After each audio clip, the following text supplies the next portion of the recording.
Good morning. Good morning, sir. The first witness this morning, Claire Walton, wishes to be known as Claire, I think. That's right, sir. Mrs. Walton. Claire, I'm sorry.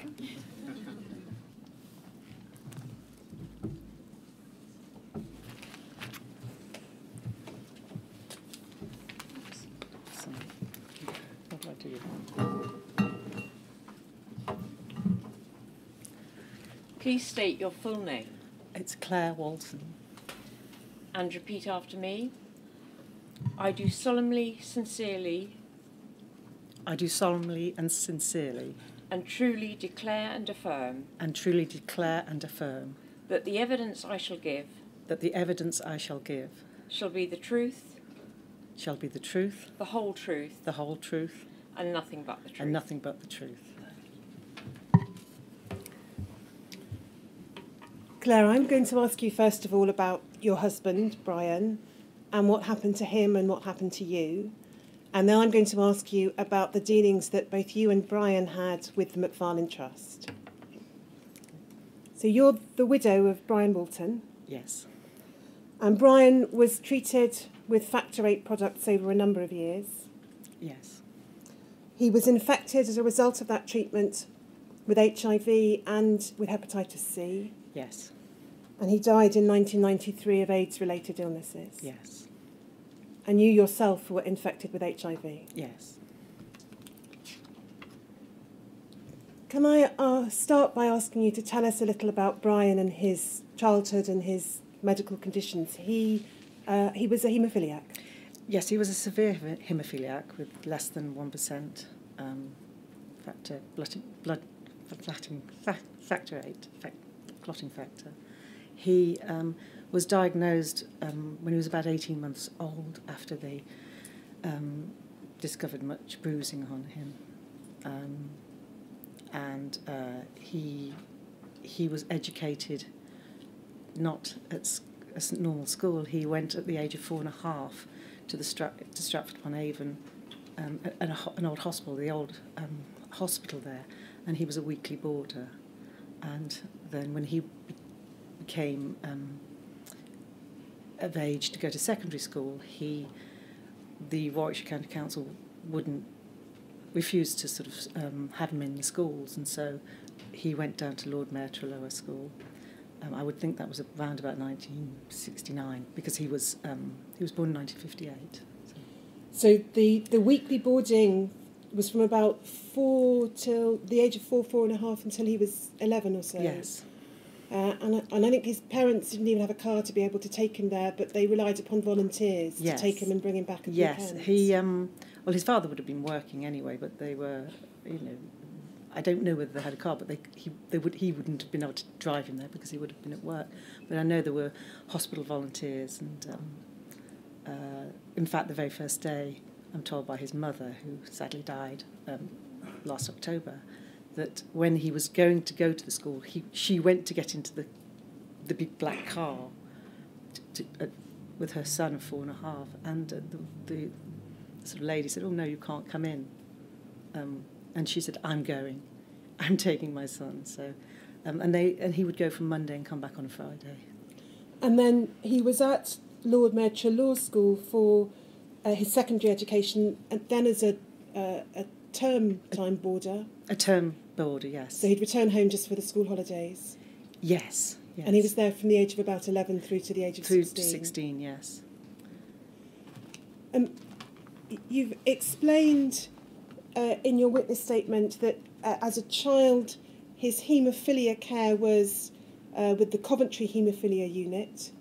I think you described that as being not more than a corridor. When I first used to go with him, when I first met him, it was basically a corridor, and I think his name was Mr. Livington, or used to come out and produce the Factor 8, give the Factor 8. It wasn't a centre that we learned about later.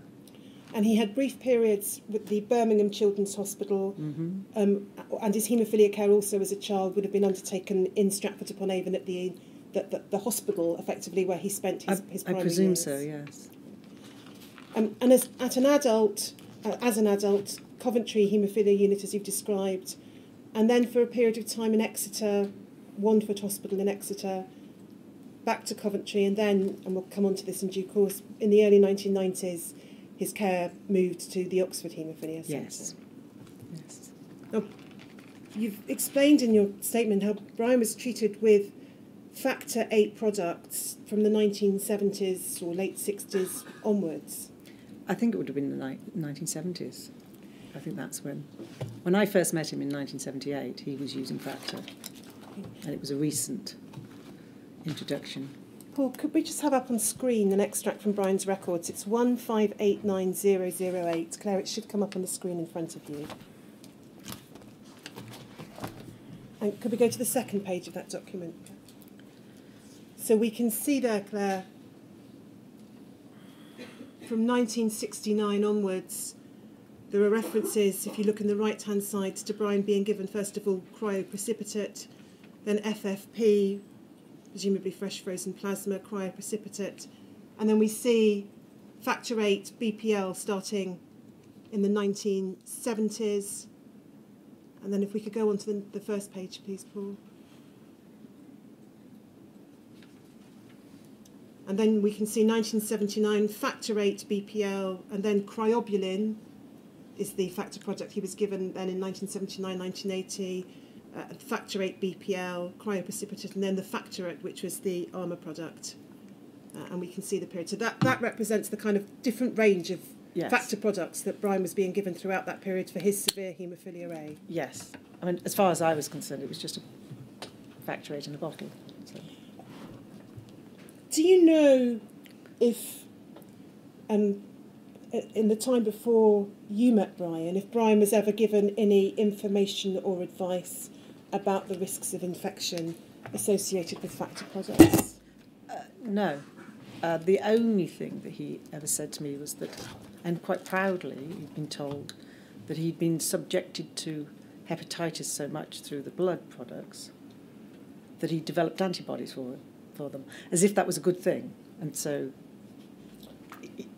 And that was based upon the doctors having told him that, as if it were a good thing? Yes, yes. So, and then in the time when Brian was receiving factor products, when you knew him, which I think was from 1978, late 1978 onwards, yes.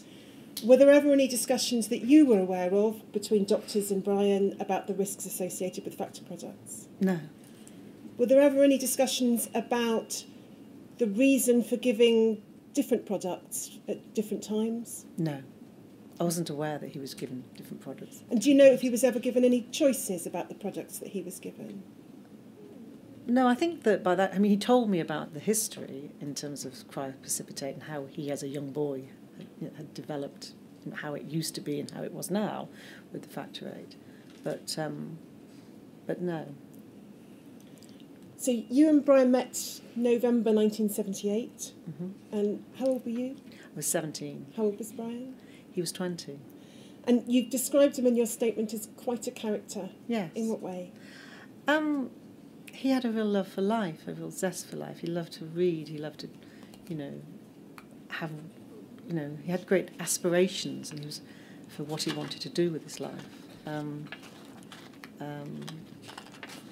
We were part of what was known as the biker scene in Leamington Spa. We were with British bikers, so we loved motorcycles. We loved that way of life. And he had ambition. And you became engaged when? In my 21st birthday that would have been 1982. And we had a party for that. So. And then you bought your first house together in Leamington Spa? Yes, in the later part of 1982, we bought a 3-bedroom semi-detached house with a 120-foot long garden. It was a beautiful new start to our life. And you talk in your statement about how you both felt so proud of that. Yes, we're very proud. We'd saved, scrimped and saved. It made a lot of sacrifices, but that was the thing. That was what you did. To secure a home, secure a house, and put all our savings and all our income into that in order to establish this was a place we could have a family. And the way you put it in your statement, this house was going to be the start of our future and our family. Yes, yes. It was. We weren't expecting. We weren't planning to have children straight away. We had careers we wanted to develop, but I was only young still. We thought of having children maybe 4 or 5 years down the line, but we wanted to establish ourselves, establish our careers, establish our home. And then when did you get married? And 21st of May 1983. You've, again, in your statement, you've said you were young, in love, starting out with all the joys of young newlyweds with a long life ahead of us. As far as we knew, we had a bright and happy future together. Yes, absolutely.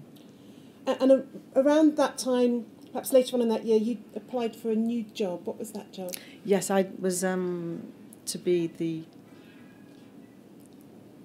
there was a senior post. I'd qualified as an archive conservator, and I wanted a senior position. So there were positions in Preston, in Lancashire, and there was one down in Exeter, in Devon. And so I got both jobs, but I decided to go to Devon and start a new life down in Devon. So.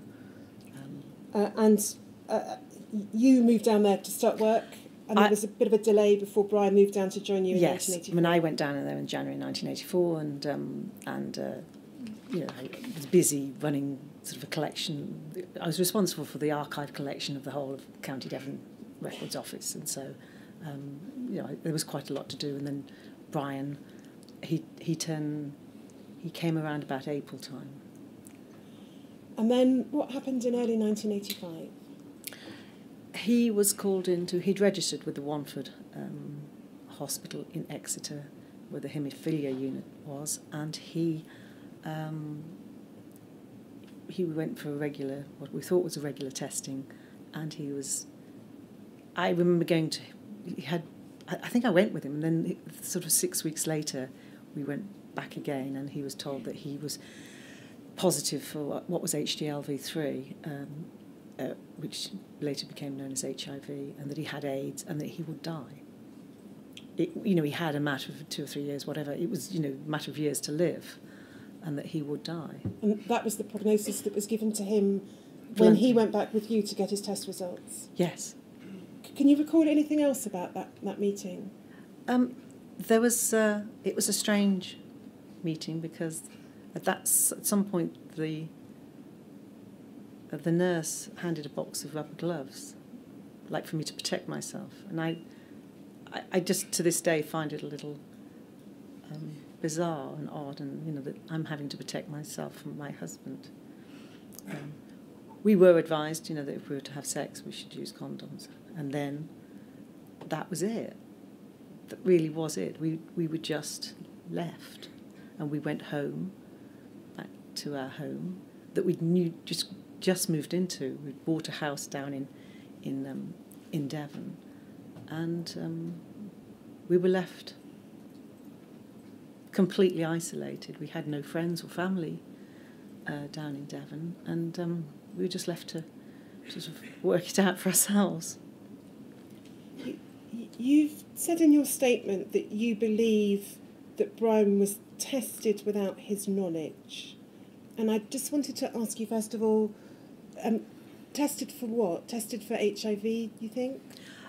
Probably tested for a range of things, but sort of years later, looking back, I realised that there was testing going on from other stories. So I think that it's likely that he was tested.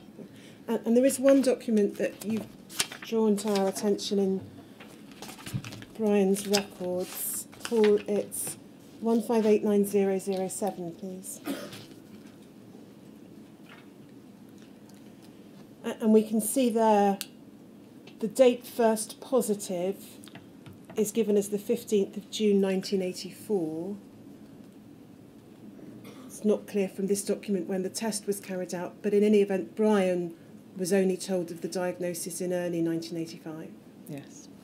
And I only found that out last week. In terms of this document? That's this document.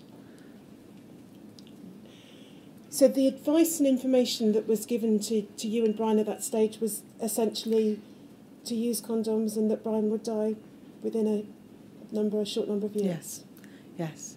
And at that same time, for some reason, the Sun newspaper was being delivered through our letterbox. We didn't order it. I think it was being misdirected to the wrong house, and so we were seeing, you know, the coverage about AIDS and about the panic, and we were obviously seeing reports on television, and it was incredibly frightening. We were, we knew really that the best thing was to keep quiet, to be silent, because we were witnessing how other people with HIV were being stigmatised, how people were losing, you know, over the coming years, how people were losing their jobs, how people were having, you know, AIDS scum daubed on, and even though that wasn't happening to us, we were still part of that collective of who it could happen to. So we really didn't know who we could talk to, and who we could confide in. So it was kept very, very minimal to just parents and a very, very close family. And the emotion you described, both of you experiencing at that time in your statement is terror. You were terrified. Terrified and traumatised by it all. And at this point, you'd been married, I think, for less than 2 years. Yes. You decided, I think in part because you didn't have anyone around you to support you and Brian, to move back to Leamington Spa. Yes. And that was later that year, late 1985? It was Brian's choice. He said, if I'm going to die, I want to be back with my family. And so this kind of career and this move, this whole life ahead of us was just bluntly cut short. But there was, and as many times over the year, there were times when things just happened magically, if you like. And I applied to a job that had been frozen at the Coventry City Records office and said, when are you going to open it? And they said, well, we'll open it now. And I got the job. Brian was able to get a job back running petrol stations back in Leamington Spa. And we moved. So we moved back. So we were in the house. We'd bought the house in January of 1984. By September, we had sold it, and actually made a profit on that selling. I mean, I started my new job in November of 1985 to say 1985. So we were back in Leamington Spa then. And you've described in your written statement that it was at least to start with an unhappy move because it was forced upon you rather than being your own choice. You started off staying with Brian's parents, but you then found a house that you both fell in love with. Yes. So we, aside from everything that was going on and the AIDS, we still, I think probably the resilience of being young, we still felt, we're going to try and carry on as best we can. And we found a house. It was on the edge of a village in Warwickshire, and it was just a magical house. It just needed some work doing on it, and we sort of threw ourselves into that for a while. And that gave you your focus, and you were both still able to work at that time? Yes. Yes. And you were able to tell some friends? A few friends, like, best men at our wedding and the Brian's boss, who was a friend. And so it was a very, very small group of people, but otherwise we kept it secret. And neither of us were showing any signs of, I wasn't positive, but Brian wasn't showing any signs of illness at that time. It was only his mental health started to deteriorate. You talked in your statement about his character starting to change at that point. Can you tell us a little about that? I think because he just wanted to live, and he knew that, the prognosis was there, that everyone was telling you were going to die. People were dying. People were dying of AIDS around him. One friend he tried to track down from Lord Mayor Trelawer, and he knew he lived in the Oxford area. By the time he tracked him down, he'd just died. And this had a massive effect on him. He went to his funeral, And I think that might have been something that triggered an awful lot in him when he saw that, because we didn't really mix with the haemophilia community at all. We were completely isolated. It was the odd people he might have met in the corridor at Coventry, but generally we weren't part of any community. But we were aware of what was happening, and it had significant impact on his character. And he became obsessed with living for the day. Yes. And that led to a temporary split up between the two of you in 1986. And that broke my heart, because I could understand why he was like that. I could understand why he was angry and, traumatised. But that didn't stop him. But that lasted a few months, and then we returned back together again. And when you got back together, you had a discussion, the two of you, about what you wanted to do with whatever time was left for Brian, and what was the outcome of those discussions? Well, that was it. It was really, what was it that we wanted out of life, and our dreams that we'd had of having children were still there. I was negative, and we were questioning why. We'd had sex. Why is it that I hadn't become positive? And so we were questioning that, and so we went to the unit at Coventry, and we had a conversation with the then, I don't think he was director of haemophilia, what he was in charge of haemophilia, the doctor, the consultant, and we said we'd like to have a baby, and he said, well, that's not a very good idea, but if you want to go ahead, we'll monitor you. And so we did. And what now is your understanding or your belief about what was meant by you being monitored at that period in time? They were watching whether I would turn from HIV negative to HIV positive. That was it. There wasn't any advice around it. It seems incredibly innocent and naive at the time, but there was no. It's only afterwards that there was no discussion around ovulation about whether either of us were actually, fertile in any way. There was nothing around that. It was, or the dangers of it. Again, we were living isolated with this. So. And you'd be tested monthly there Yes. as to whether you were HIV positive. Yes. You weren't given any information on an ongoing basis about the risk of infection. No. Or about no. pregnancy or prospects of becoming pregnant. No. June 1987, Mm-hmm.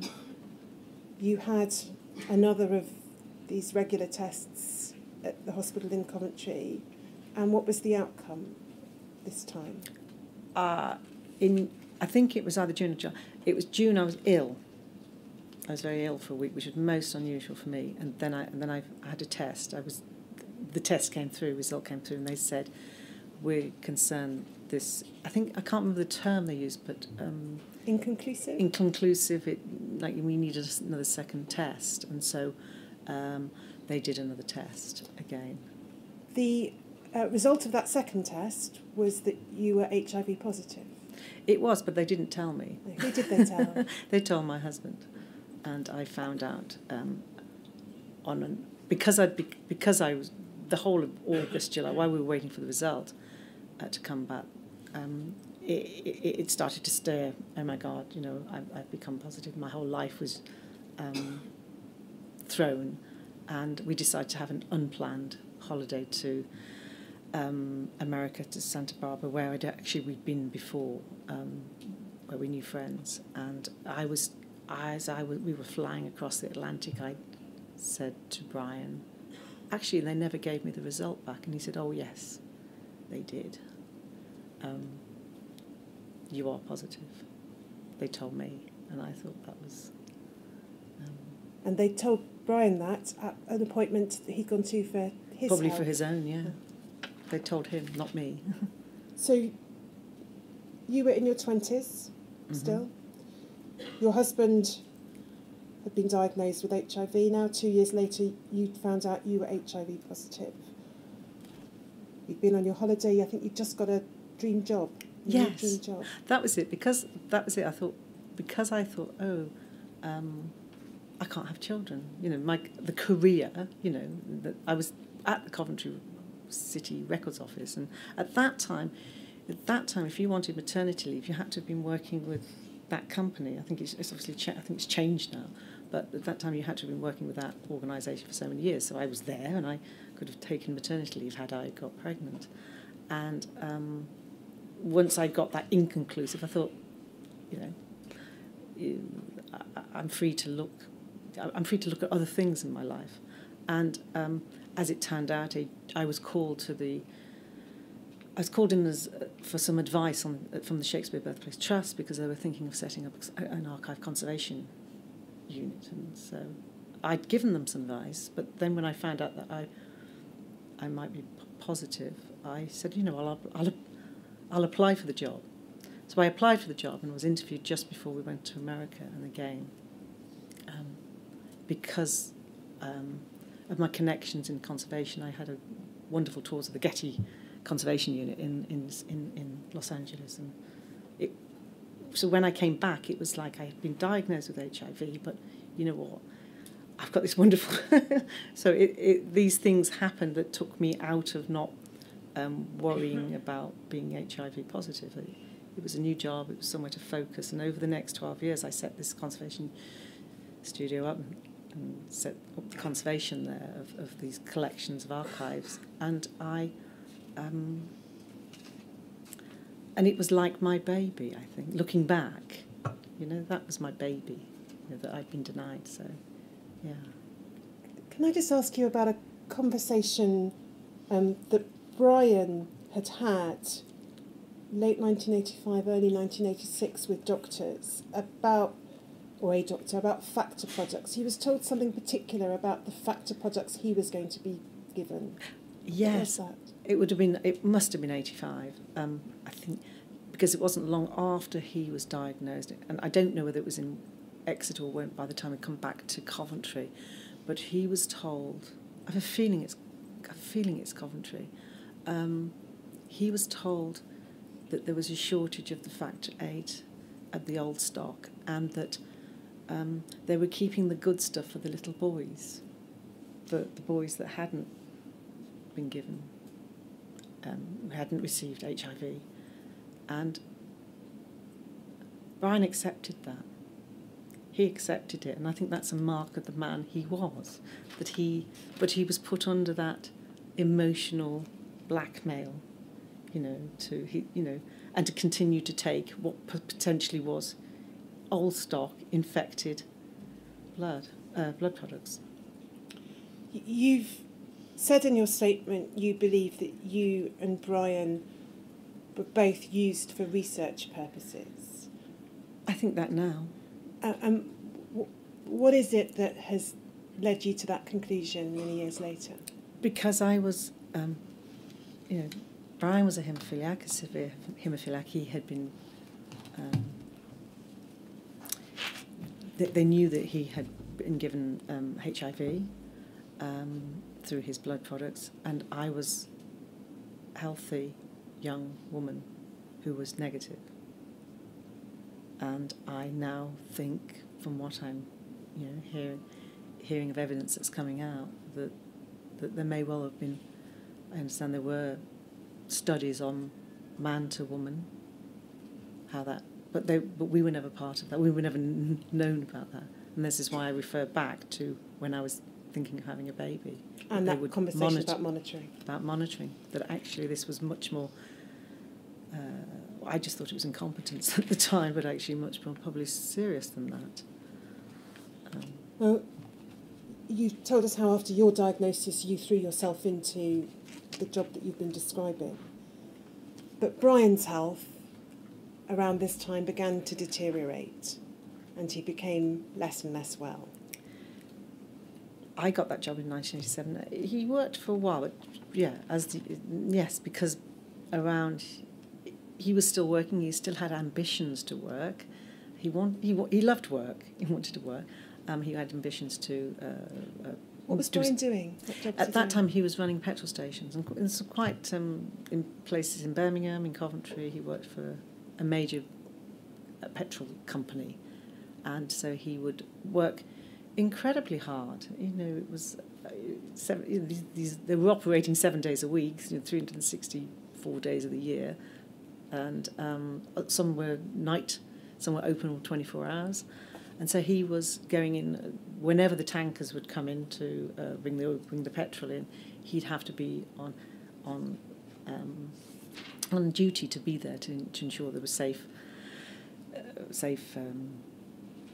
delivery of petrol and diesel. And he was running staff as well, and that's what he did, and he loved it. But he had ambitions to run his own business as well, and he was really interested in car washing and car washes in petrol stations, and had sort of great plans to introduce that. He knew, and we also looked at having a business. We looked at a business down in Cornwall. He understood that the money that you make in the petrol stations and the petrol, it's the goods that you sell around in. So he really had high ambitions for that. But by 1989, he had. I don't know why. Sorry, I'm backtracking, but I don't know why. But he was put onto AZT, and I don't actually remember him being ill, but I know that he was given AZT, which was a very first medication for HIV, and it was hailed as one drug. He hated it. He felt there was something not right about it, and I've since discovered he was given mega doses, as was the time, and I actually think that may well have contributed to the downfall of his health. But certainly by 1989, he had developed non-Hodgkin's lymphoma.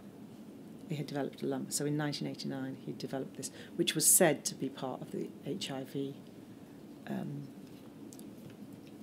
yes, condition. I think it was called AIDS-related lymphoma. Yeah, it was also colloquially. it was incurable as HIV. It was incurable, and at that time, non-Hodgkin's lymphoma was incurable, and he was told, "You've basically got 18 months left to live," even though he'd been living. You know, he was this will kill this will kill you. And he had to undergo a number of treatments for the non-Hodgkin's lymphoma. What treatments did he have? He had radiotherapy at first. So in 1989, he started with radiotherapy. He to the neck, and it destroyed. In fact, it destroyed any hair growth on that side of the neck, so that he could never grow a beard after that. Because his beard would only half grow, so he ended up. He'd been quite a few years having a beard, and so he decided he had to.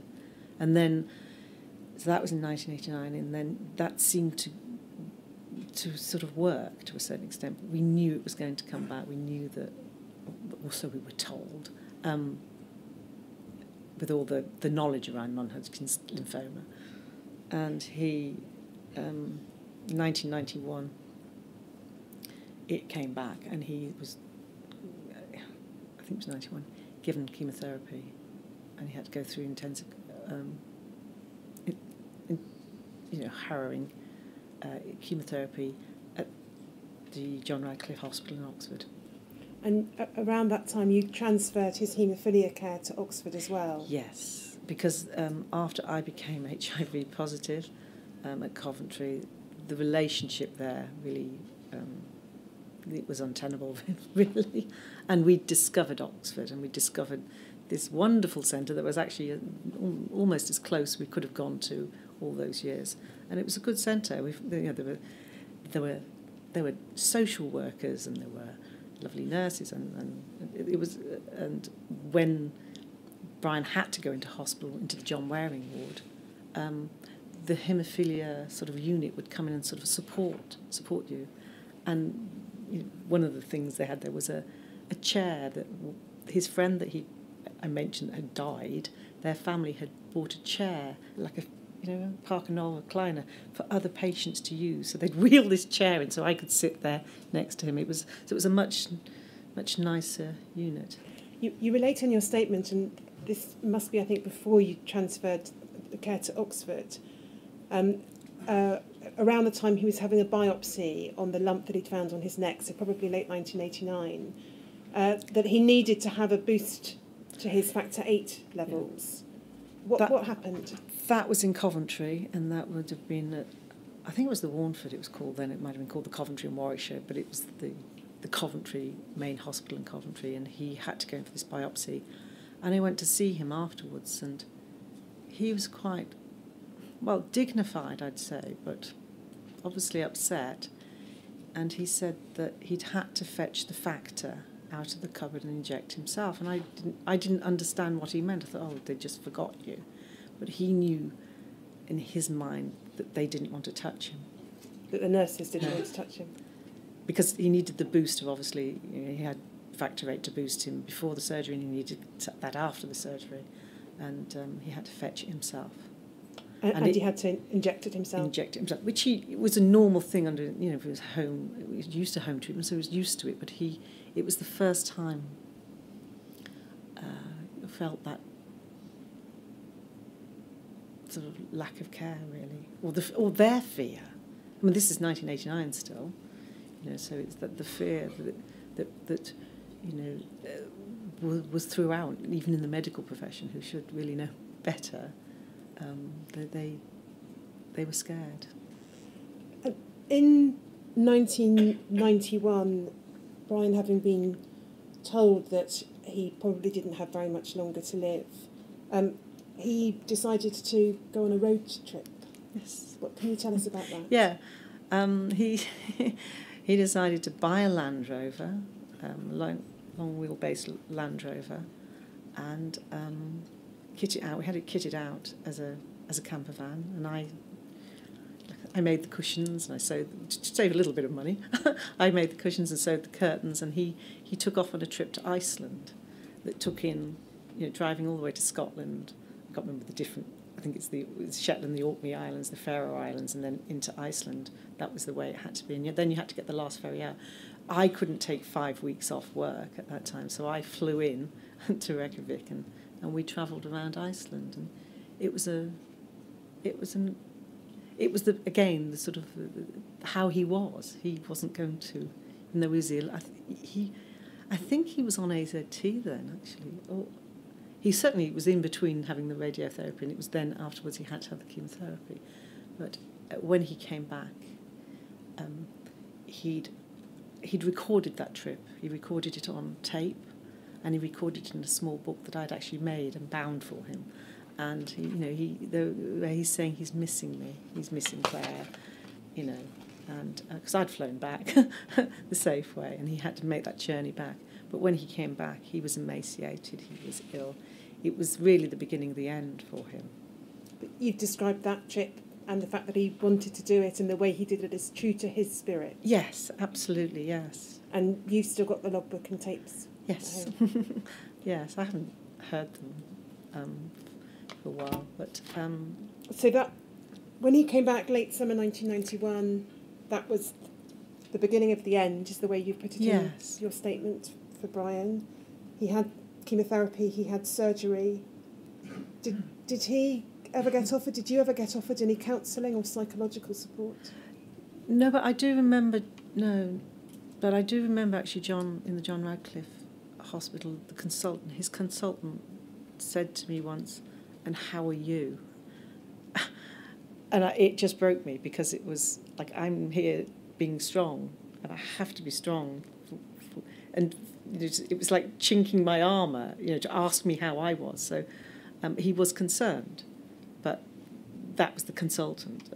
We didn't have the, as I say, the Oxford, the nurses and things, the social worker. They're very nice, very lovely, but we weren't getting kind of what you would class as proper psychological counselling and support that we obviously needed.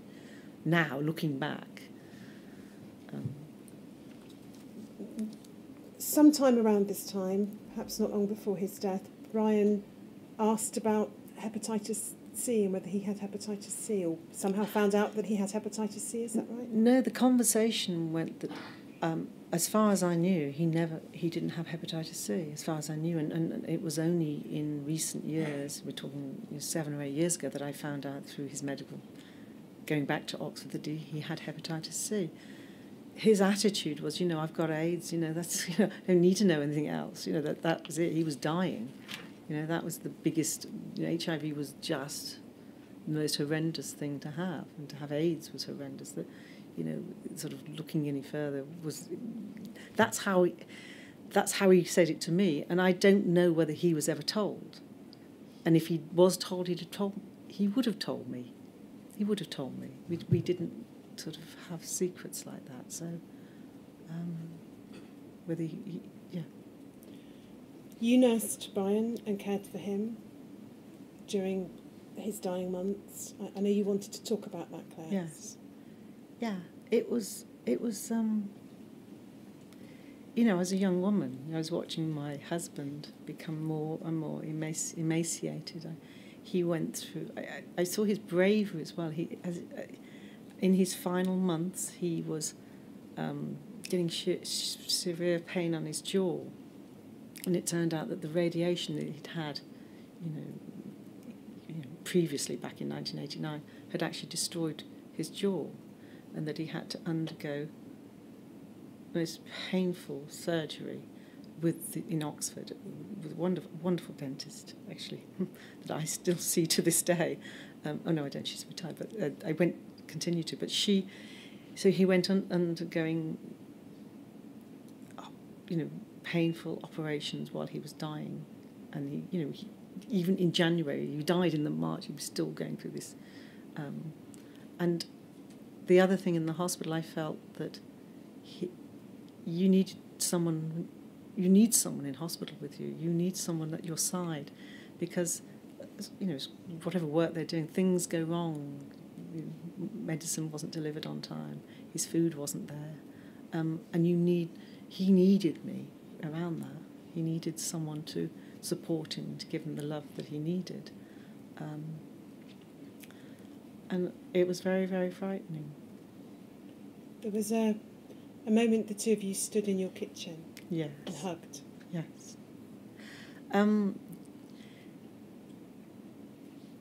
We'd been having. He was worried for me. He was concerned about me, and he also said, "I don't want to die. I'm too young." He said, "I've got so much I want to do," and he was at this point 34 years old. 34, yeah. And he said, "I don't want to die." And then he said he was worried for me if he died. What's going to happen to you? And I just said, "It's okay. I'll be all right." And I don't know whether I lied, but it was something he needed to hear. And he died within a week. I think he needed permission, if you like, to die. And, And that was on the 13th of March, 1993. Yes. Brian died aged 34. Yes. He died late at night on a Saturday evening, and again, sort of miraculous things happened. I was busying myself, as I always did, with my own. I was studying with the Open University. I'd studied physics, and that particular module was around calculus, mathematics, and I was studying that. And so, in the periods of time when Brian was lying in bed, asleep, whatever, I would sit at the end of his bed or comfy in a chair and either read or, and in this case, doing an Open University course. And I think the doctors, the consultants, became quite concerned for me, because I was looking at those days, you had to have a video or watch television to look at this coursework. And I said, "Can I use your room to watch the video about calculus?" And at that point I realised they became concerned for me, because I think what it was is my mode of survival, to distract myself. And the consultant came in. I'd never seen him before, and he said, "Do you know he's going to die?" And I said, "Yes. I've known for a long time he's going to die." And I said, "No, he's going to die now. He's going to die in the next few hours."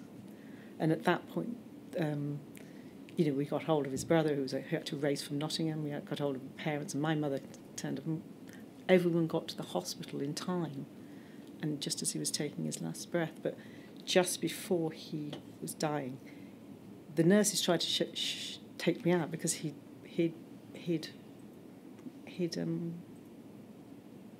wet himself, and we didn't want him to be. His brother was saying, we cannot leave him in that dignity. So they were trying to shove me, quite politely. I mean, they were trying to make me go out of the room, but I wouldn't go. And he was changed, and at that point, his brother and I sat, and his parents, held his hand while he took his last breath. It was 10 o'clock Saturday night.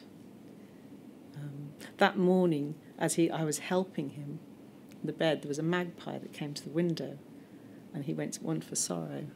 And by that evening, he had died, and I was just numbed. And somebody took me back in the car, and I, afterwards, thought, oh my God.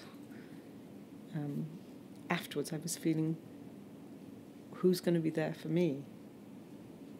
And that was the trauma. I think at the beginning it was traumatic time for me.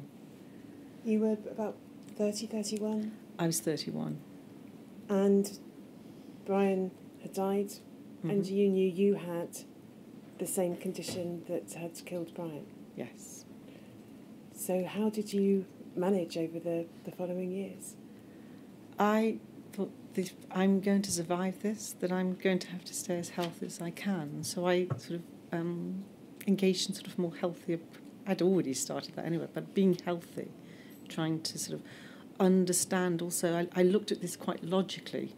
I looked at it that we were, as HIV positive people, the haemophilia community, we were HIV pioneers. We were the pioneers of HIV. We were the first trench of people that were given this. We don't really know what the long term was. And I thought, we don't. So I had to sort of put on a very positive level that, maybe I won't. And I was well. I mean, despite all this, I was incredibly. I was a 31-year-old. I was well. I had no symptoms, I think, except for the mental health issues. And I thought, if you logically, my brain works, is that if you tell someone they're going to die and then you ostracize them from society, which was happening to the HIV community, and you take away their sexual needs, their rights and their reproductive needs, then, that's not a great recipe for life. And I recognised that on a sort of intellectual level and thought, you know what, I'm going to sort of mitigate those and live as best as I possibly can. I was doing yoga, I just lived positively, tried to eat well. That wasn't always the case, but that's how I felt. And for so many years, that supported and helped me. And again, I threw myself back into my work. I gave my first ever presentation at a conference the following year, and I again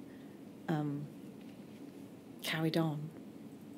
You were working at the Shakespeare Birthplace Trust. You returned to work there. Yes.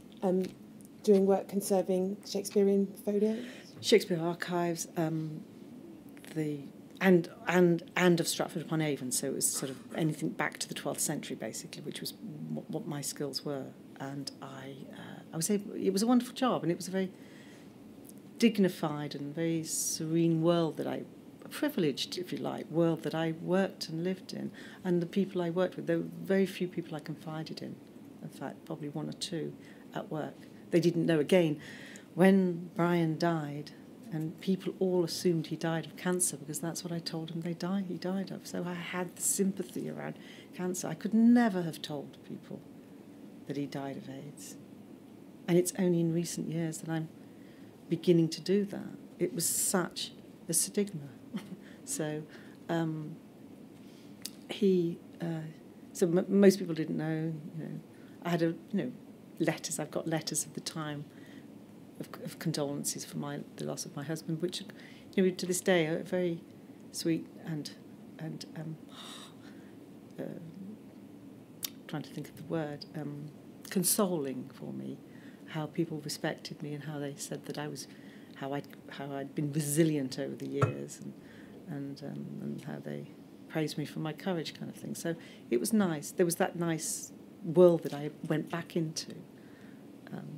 But I was hiding a truth. I was hiding, my own health and my own issues and, the mental anguish that, goes along with having HIV in a world that's so hostile, because we're talking about hostility. Having focused on your work, and I think you also, there came a point in which you embarked upon a postgraduate course, Yes. an MA course, which you were very proud to be doing. But there came a point at which your health gradually began to deteriorate. Yeah. What kind of problems did you experience? What physical health problems? Yeah.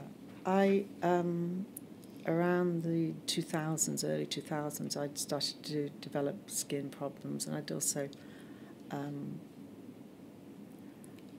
I didn't want this to happen. I didn't want to admit anything was happening because it was frightening. And so I just carried on. When I was doing my postgraduate, it was a position. It was studying at the V&A, and at the Theatre Museum within the V&A, and I was. It was a mid-career development, if you like, that would then lead me on to many better ways, lead me advance my career. But so when I started to become ill, I didn't want to admit this illness, and I was becoming more thinner. I was hiding the fact that I was HIV from my tutors from the course, because it wasn't something you discussed. But eventually I had to tell them what was happening to me, so I got so. I'm trying to think of what I was just basically the walking dead, if you like. I was becoming more and more ill.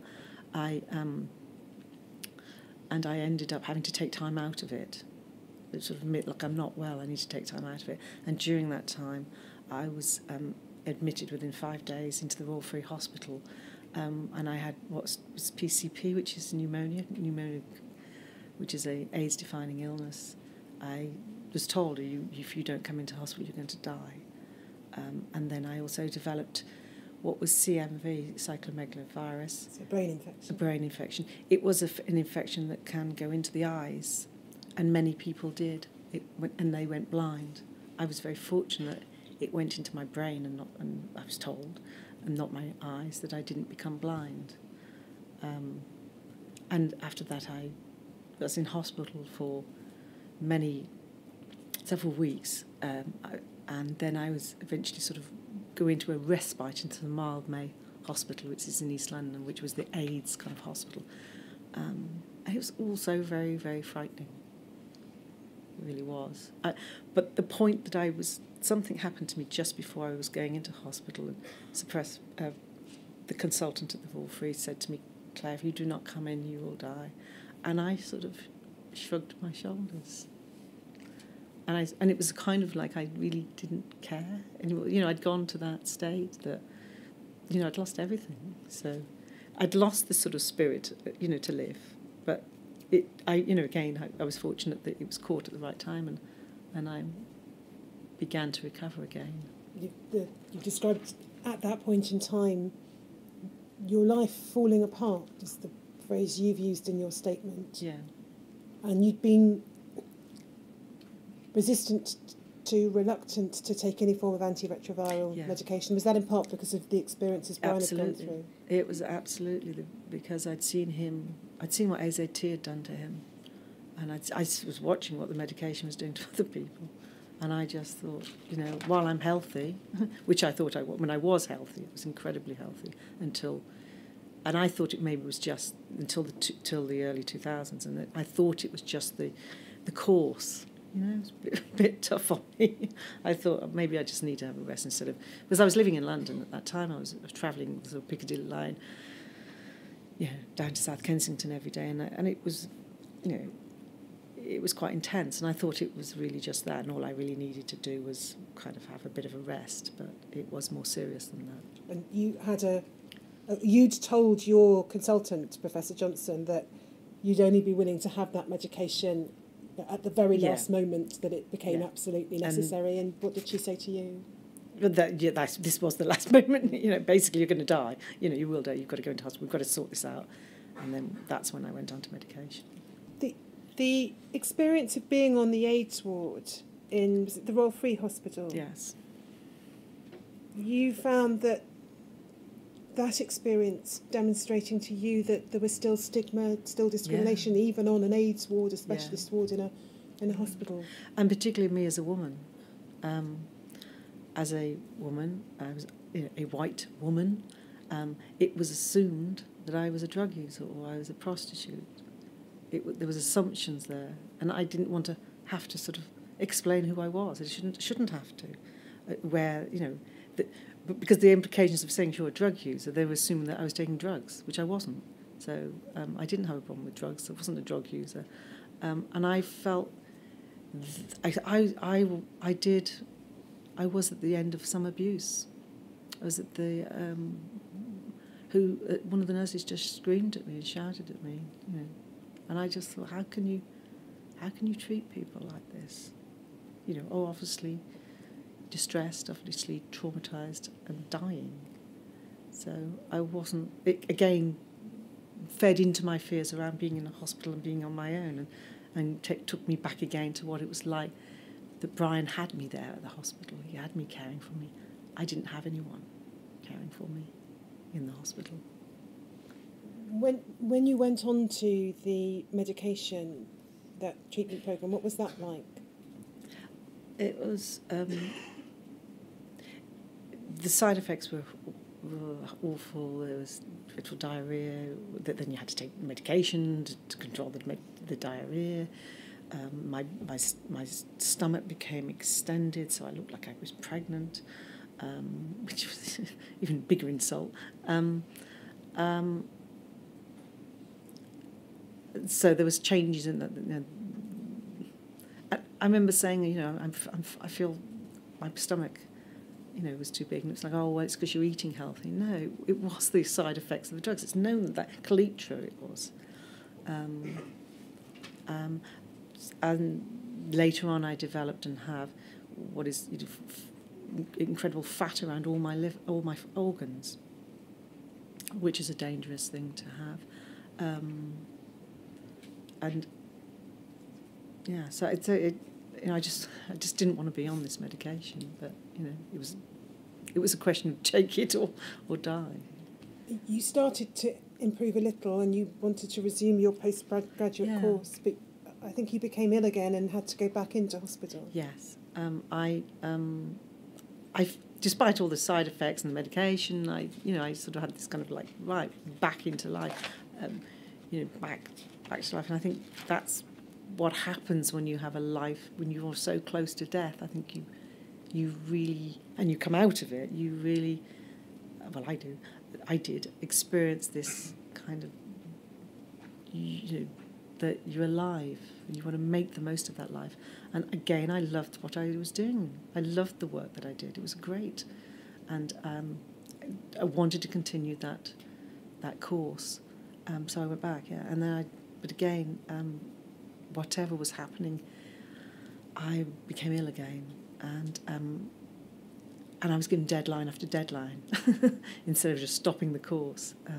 And I ended up in a hospital. I was seriously ill all through July, August of 2005, and in September of 2005, I went back into the Royal Free for a period. I think it was 3 weeks. I was in there recovering again. But this time I'd had mental breakdown. I'd had, everything had just become just too much. So, yes. What happened in terms of your own physical health, in terms of your own mental health, since that time, from when you came out of hospital again? Yeah. What can you tell us about how your health has developed since then? Yeah, I mean, I was right down to about 6 stone. I'm small anyway, but I was really, really emaciated. And when I came out of hospital, I started to improve. My health was getting better, and I moved back, eventually back to Warwickshire to be close to my home, close to my mother, who had been in enormous strength and support, and my only support, actually. I mean, she was elderly then, you know. I mean, she's 91 now. She was in her late 70s and 80s, supporting and helping me. I was fed up, and I was fed, you know, given good meals, and I was sort of nursed back to health, and I started to sort of gradually get back to the point that you know, I became much more healthier again. Because I was taking it easy, I wasn't going back into anything that was too strenuous at that time. You continue to take antiretroviral medication to this day? Yes. And presumably for the rest of your life? Well, that's it. I mean, HIV it's not curable. It's only maintained by this medication that is actually in itself potentially dangerous. You know, we're constantly being checked. I have 5 appointments this week that I'm going to look at your parathyroid, to look at your thyroid, to look at your kidney function, because of problems that are associated with HIV, the long-term living with HIV, and also the drugs that we have been taking. For me, I wasn't taking many of the earlier drugs, so I didn't take it. But those drugs have had an effect themselves, and we don't know the long-term effect, But I don't know how long I will live. But if I have to take drugs for the rest of my life, then that's something I try not to think about. Your statement describes very powerfully the stigma, the discrimination that you found that you experienced, that Brian experienced throughout the second half of the 1980s, throughout the 1990s. And really to this day. And I was going to ask you, really, to describe that in your own words, and also to say the extent to which it's different, if at all, now. I think we live in a different world, and my attitude towards telling people has changed. We were encouraged to be quiet.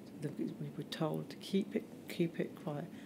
And even amongst families, not to tell members of your family. And we were encouraged to do that, but also I personally felt I had to keep it quiet because of what I was seeing and the destruction that other people had at the hands of people finding out that they were HIV positive, and the damage to their careers, the damage to their family units. And so I took the attitude, and it was that I had to just be silent. I was silenced, basically, and to be silent about it.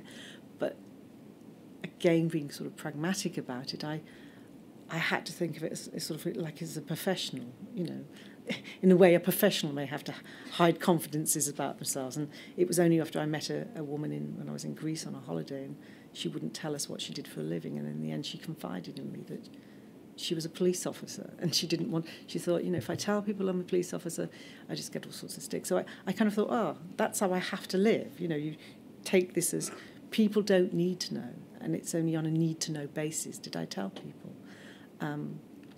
And actually, I don't want my business discussed, and to be defined by that. She's the woman with AIDS. She's the woman with HIV positive. I didn't want that. But on the other side of that, it was the fact that we couldn't.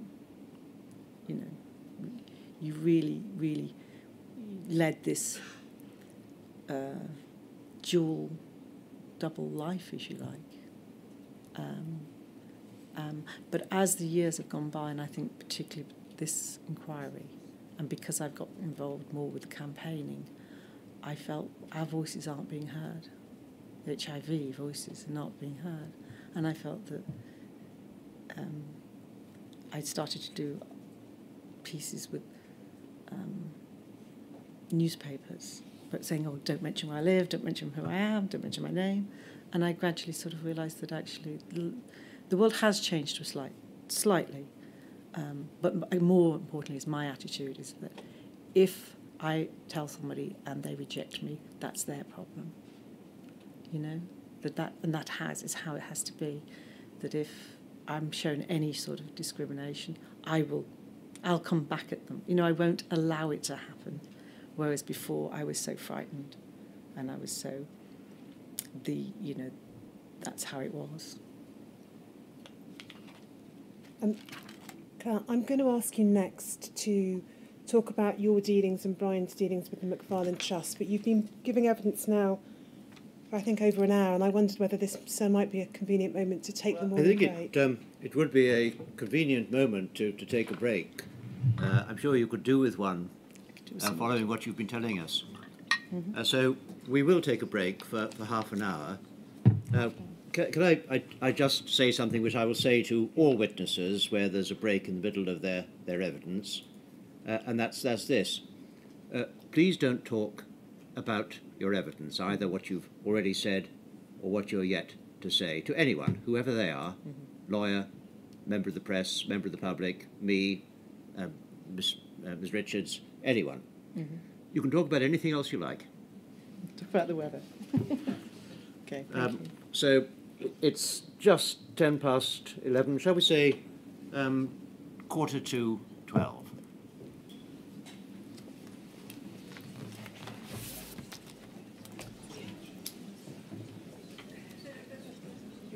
Yeah. So I have half an hour break. Mm-hmm.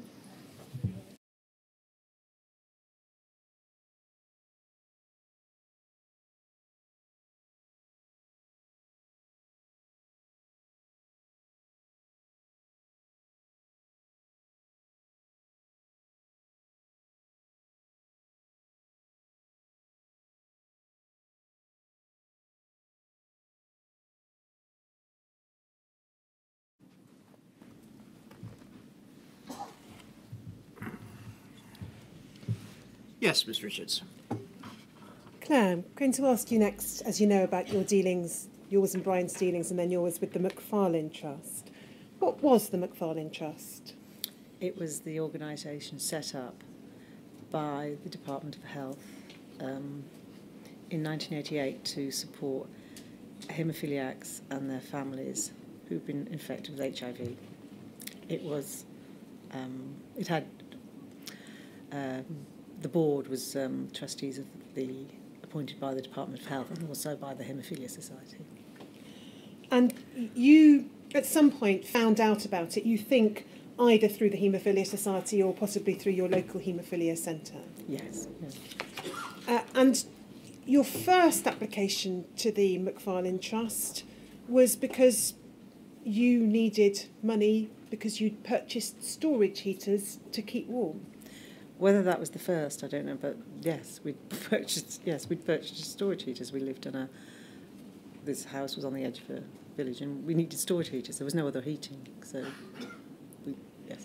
And your debts were beginning to rise, and so you made an application, or Brian, I think at that time, made an application to the Macfarlane Trust for a grant to cover the cost of those storage heaters. Yes. And you received, or Brian received, a letter from the Trust suggesting that you needed to undergo debt counselling. Yes.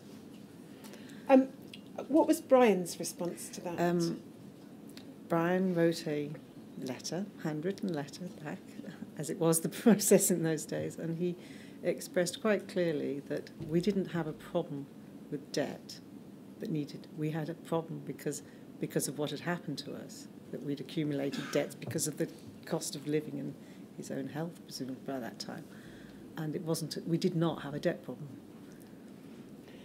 And you've related in your statement a conversation you had. You called one of the social workers at the Macfarlane Trust in desperation because you needed some financial support. Can you recall that particular conversation?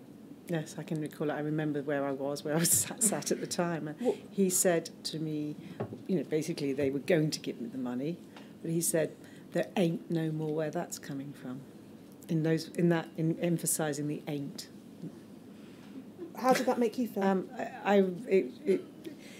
it was like, again, a stabbing. I was shocked. I was utterly shocked at the way I was spoken to and the way I was treated, given this was the organisation set up to support and help us. And you managed to get some small grants for assistance with things like a cooker and other essentials. Yes. But how did you and Brian find at that time the application process? Lengthy, complicated, not in any way supportive, unnecessary, in our minds, bureaucracy in terms of having to get 3 quotes or whatever it was at the time, when things were needed desperately, and the delay that it took. And often these would then go to a meeting that was set several weeks down the line. So when you're desperately in need of something, it was unnecessarily difficult. And you've said in your statement that what bothered you the most was how they spoke to you. They seemed to forget that they were dealing with desperate and dying people.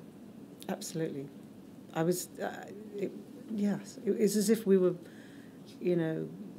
weren't entitled to apply, as if we were, as if we were dirt, basically. That's how, it wasn't appropriate language and approach that you would expect from an organisation that was set up to support you. As you've told us, Brian's health started to decline with the diagnosis in late 1989 of the non-Hodgkin's lymphoma and the radiotherapy and the knowledge that Brian would have to stop working. And there came a point where you, from, I think, a phone box at the hospital in desperation, phoned the Macfarlane Trust, and you spoke to John Williams, who was the then administrator. What can you recall about that conversation? Brian had been told he had the non-Hodgkin's lymphoma. He'd been told that he had probably 18 months left to live, and he needed to kind of undergo therapy, radiotherapy, and we knew that he had to give up work. He was still working, and although while he could take off a certain amount of sick leave, in those days it was a limited amount of sick leave he'd been statutorily entitled to, but after that we would be desperate to keep the basic household income. And we've suddenly, recognised it was one of my main concerns. So I rang John Williams, and it was a phone box in the hospital, and I told him this. I said, he's ill. He needs to. He's going to need to give up work, and we need to, sort out the financial situation, with, hoping that they would give us some grants to help us along the way, which is what they were set up to do. And what was John Williams's response? It was very matter-of-fact. He was a very matter-of-fact man, and he just said, yes, okay, I will come, I will be back in contact with you shortly. And there was a conversation, it may have been a later phone call, it might have been a later phone call, that I stressed that he needed to give up work, but he was going, oh yes, they do like to work. It's this kind of like upper, they do like to work. No, he likes to work, but he actually needs to give up work. He's too ill. So, and true to his word, he then came out, he then arranged a meeting to come and see us, but this was November by this time, so the months in between, the couple of months in between, were quite desperate for us because we didn't know what was going to happen. Yes, you've described you and Brian both being stressed out in the intervening months. Yes. Worrying about the mounting bills and the fact that Brian could not work. Yes. What do you recall about Mr. Williams' visit to your house? It was a dark winter's night. It was November. I think it was the end of November, and he arrived in the evening, and we lived in it was a detached house on the edge of a village, and he came in, and his first remarks were, "Rather large, isn't it?" Which I just it actually wasn't rather large. It was a 2-bedroom, 2 up, 2 down, detached house on the corner of the village. But it was the way he said it, as if that. What does that mean? We shouldn't be having a nice house. We don't. I don't know. But it struck in my mind as a very strange thing to say. And what did he tell you was on offer from the McFarlane Trust in terms of assistance? He said that he would take take away the mortgage by way of an investment in equity in our home, and that the trust would then, like by equity, that meant that they would have our house valued, and they would give us the money that would be for the mortgage, and then they would take X percent, as it turned out, 58% I think it was, of the home in exchange. So they would advance you the money to pay off the mortgage. Yeah. They would put a charge on yours and Brian's house for the value of that. Yes. And the percentage based upon the valuation would be a percentage that they would reclaim from you whenever the house was eventually sold. Yes. So it could be, if the house had gone up, they would claim more than they had originally loaned you. Mm-hmm. They'd claim a percentage of the increase in value of the house. Yes. Is that right? And they also sort of said, oh, we can lose out. They could lose out that way as well. But actually, the house prices were always going up. But it wasn't. It seemed to be a sort of a. I don't know, what would you call it? It wasn't what we were expecting. What was it you and Brian had actually wanted? To get some support on a monthly basis to help us with the bills. It was the household bills we needed to, and keep the roof over. The mortgage being a major piece of that was to keep the roof over our head for a period. We knew he was going to die, and to just deal with it as that. But that wasn't an option. There was no discussion. This was the option. I don't know whether you call it an option if there's only one, but this was it. This was the deal. Take it or leave it, basically. And you've said that there was no negotiation, and the McFarlane Trust knew that you couldn't go to your building society and say, sorry, my husband's dying of AIDS, we can't make the mortgage payments. Yes, it was not an option in those days. This is 1989. It's probably not an option now, but it certainly wasn't an option then. It was certainly no way would we have done that. So did you feel you had any choice whatsoever? Oh, I had no choice. I had absolutely no choice. And you had to go through then an application process for the loan. Yes.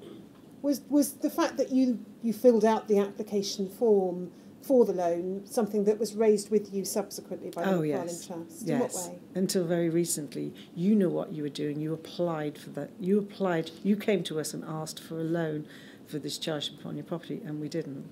And there was an application process because that was the only option. So we had to go through an application form. But no. You've put it this way on your statement. I'm just going to read out 2 sentences from your statement. I want to see if this is something you stand by. Now, we were forced to make the application because there was no other option. Brian was dying and we had very little money coming in. The McFarlane Trust put a man who was dying of AIDS, he had been told he had only 18 months to live, under extreme duress to sign over our home to keep a roof over our heads. That's a powerful way of putting it, but is that how That is you correct, think about yes. it? Yes, that's absolutely correct. We had. Having put in the application in the circumstances in which you describe, was it dealt with promptly? No. It then became delayed, and there were arguments because they had to value the house. And obviously they were valuing the house at a valuation. Rather than a selling point, it was a valuation at. So it was a lower valuation, so that they were getting more, if you like. But the deal at the end, whenever the end was going to be, which on our death would have been to sell it at a sale. So there was arguments about the value of the house and how because there were different valuations on it. It was a unique little property, as they would say, and as the estate agent said, and so there was that, but also they just delayed the process, just the whole process, the usual slow process of the McFarlane Trust and how they operated. Did you and Brian chase them? Yes, I chased them. I wrote letters and I said, you know what's happening. And eventually it was settled, and it was June of 1990 when it was drawn up. You've described that in your statement as 9 harrowing months after your initial approach Yes. for financial support. Yes, and it wasn't the option that we want. It wasn't the outcome that we wanted, but it was the only option. It was the only option. I didn't agree that they should be profiting from the charity set up to support haemophiliacs and their spouses should be profiting from people dying. It made no sense to me, and I didn't think that was legal. I don't know, but it certainly was immoral, and I said that on several occasions then and since.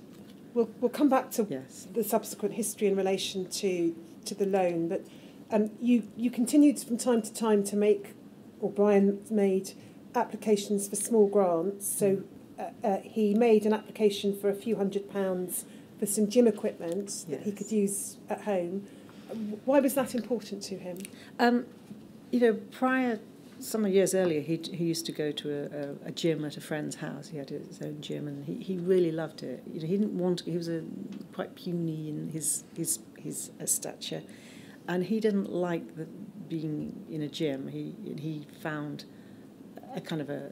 he found that it was better to do it in a gym in your own home. And there was this thing out at the time, this piece of equipment called like multi-gym, and you assembled it and had it in your living room, and it did lots of things, being able to do weight training. And he felt that was just what he needed in order to build his body up.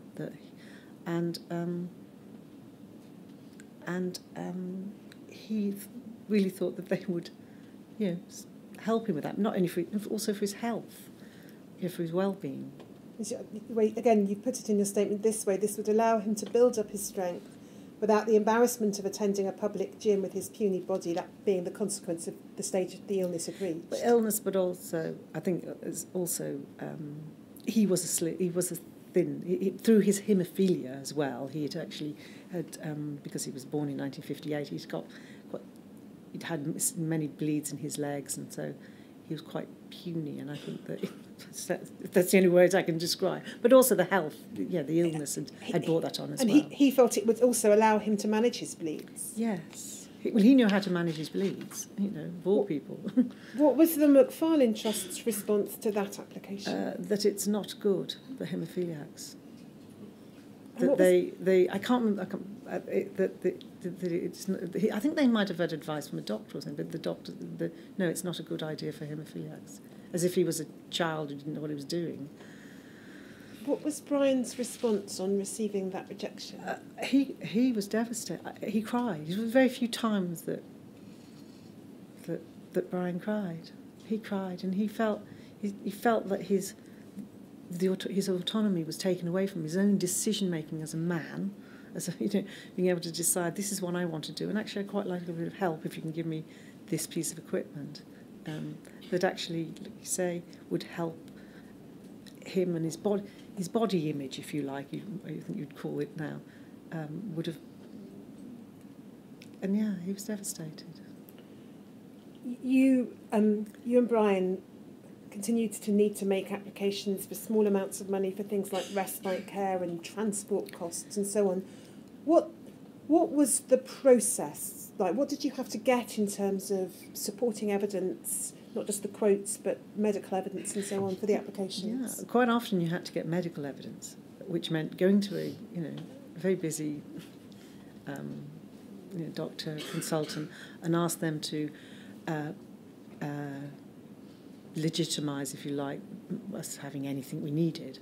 And it was often just absolute basics that a doctor shouldn't have to write. It should have been just general knowledge. This is what you needed, whether it was a washing machine to wash clothes that probably, through,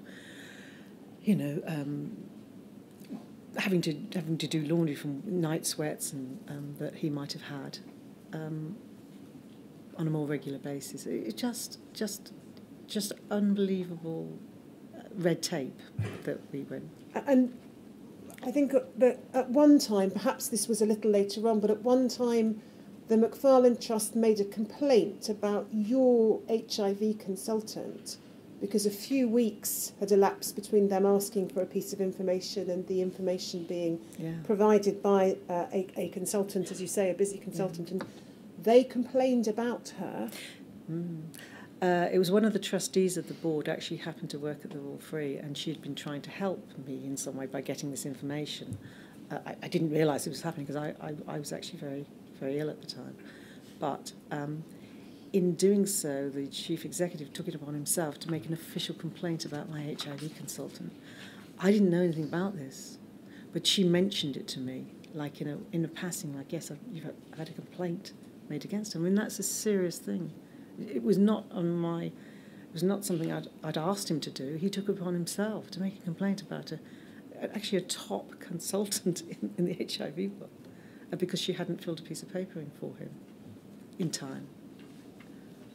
You've explained in your statement about some of the early ex gratia payments that were made. You've talked about the £20,000 that was given as an ex gratia payments to haemophiliacs with HIV in 1990. You didn't receive that sum. No. And what you've said in your statement is that the Chief Executive Officer subsequently of the Macfarlane Trust had said it was only given to haemophiliacs. And you've said you don't believe that to be true. Oh, I've since found out that it was actually given to Eileen Trust who were recipients of HIV through blood transfusion, and so it wasn't just to haemophiliacs, as the Chief Executive has told us. And then, in consequence, you've said in your statement of the 1991 HIV litigation settlement, Brian received a sum of £32,000. That sum was calculated on the basis of he was married but without children. Mm-hmm. You, I think, only found out about your own eligibility for Macfarlane Trust payments from the Haemophilia Society. It was probably the haemophilia. I think that's how we found out. I think that was the general source of information, unless it was the hospital. Well, more like the Haemophilia Society, because I think we were getting their newsletters. So. And although you were married, mm-hmm. you were classed as a single person for the Yes. purposes of calculating the payment. Did you ever understand why? I never really questioned it, to be honest. It's not until years later I thought, hang on, why was my husband a married man and I'm a single woman attached to him as a married man? I didn't understand it, and so it was a lesser amount of money. But it was also an insult. At the time I felt that, my husband was being given money because he hasn't got children. And, we didn't have children. So it was a double whammy. We didn't have children because, because of the HIV. You were literally that generation when we got married. That's when it hit us, the HIV. So we hadn't had children prior to this. And so that was an insult. Now, after Brian's death, there came a point, I think in about 1995 or thereabouts, where you wanted to move house and you made contact with the Macfarlane Trust. Mm-hmm. I just want to show you a handful of documents from your file. The first, please, Paul, to put on screen is 1589003. And this is a letter from the Macfarlane Trust, not sure who it's to, but it's about you, 29th of March 1995. And if we look at the second paragraph, we can see you're described there as hoping to be able to sell the house, buy something around the same price in Stratford. It's noted that your earnings around that time gross were about £15,000. And then it says, as you know, she pays no rent to us in respect of our share of the property. How does seeing that in print make you feel about the charge that was on your house? Yeah. That was it. It was taken away. They basically invested into our home. And then if we could have the next paragraph, please, Paul. And it says someone had discussed with you the possibility of an ordinary commercial mortgage instead of transferring the equity. Various calculations there about the kind of mortgage you'd need to raise. There's a reference there to the Macfarlane Trust's original investment. And then it says this assumes that you could find a mortgage company willing to advance a sum nearly 4 times your salary. And then could we have the next paragraph, please? This is what's said about your response, she, that's you, is adamant she's not prepared to take on a mortgage, and that if this is the only option open to her, she'll stay put. This is said by her in a semi-threatening way, i.e., if you don't agree to transfer the loan, you won't get your money back anyway. Do you regard that as an accurate characterisation of the discussions that were going on? I think that that was a show of the power that they had over me, and they were talking to someone who was, I don't know what the date is, but it's less than 2 years since I lost my husband, and it showed the attitude towards me. Did you think you were being threatening in being unwilling to take on a I'm mortgage? not sure. Yeah, no. No, I just made them the fact that this is it. I'm stuck here. I'm stuck here. And then if we just have the last paragraph on this page, please, Paul. There's reference there to the loan agreement. Shows quite clearly that repayment of the loan will be required, emphasis in the original, upon sale of the property. And then if we can go over the page, can we have the first paragraph A highlighted? 2 options identified. The first is we require repayment of the loan on the sale of the property and refuse a further loan. We could then attempt to arrange a mortgage with a Nationwide, although I suspect they would balk at a 4 times salary multiple. And then this, given this woman's poor money management track record, this, that's presumably the refusal of a mortgage to you, would not be a bad thing. What do you say about that option? Well, it shows to me it shows the contempt that they held me in, again, as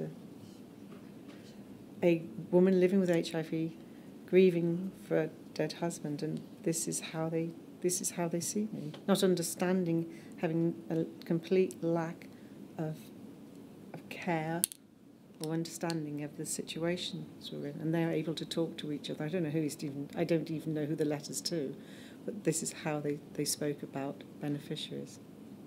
And then, Paul, could we just have option B? Option B is requesting repayment of the loan on sale of the property and offering you a further loan. This should be offered on condition that all costs are borne by her, especially in view of the loss which we would suffer. Mm-hmm. What's your view of that characterisation of the second option? Yeah, again, it seems to be that they're more interested in their investment, their speculation on the property market, and not in the language. To me is it talks about how they hold me, what they think about me. And then you've referred in your statement to a letter that John Williams sent to trustees, and I think we'll just have that up on screen, please. Paul, it's in 1589002. If you could get that up on screen, and then it's page 101, so it's towards the end of that tranche of documents, please.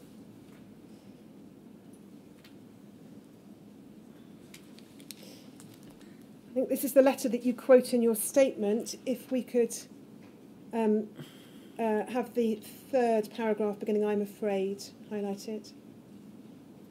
I am afraid the lady, that's you, Claire, wants to eat her cake and still have it.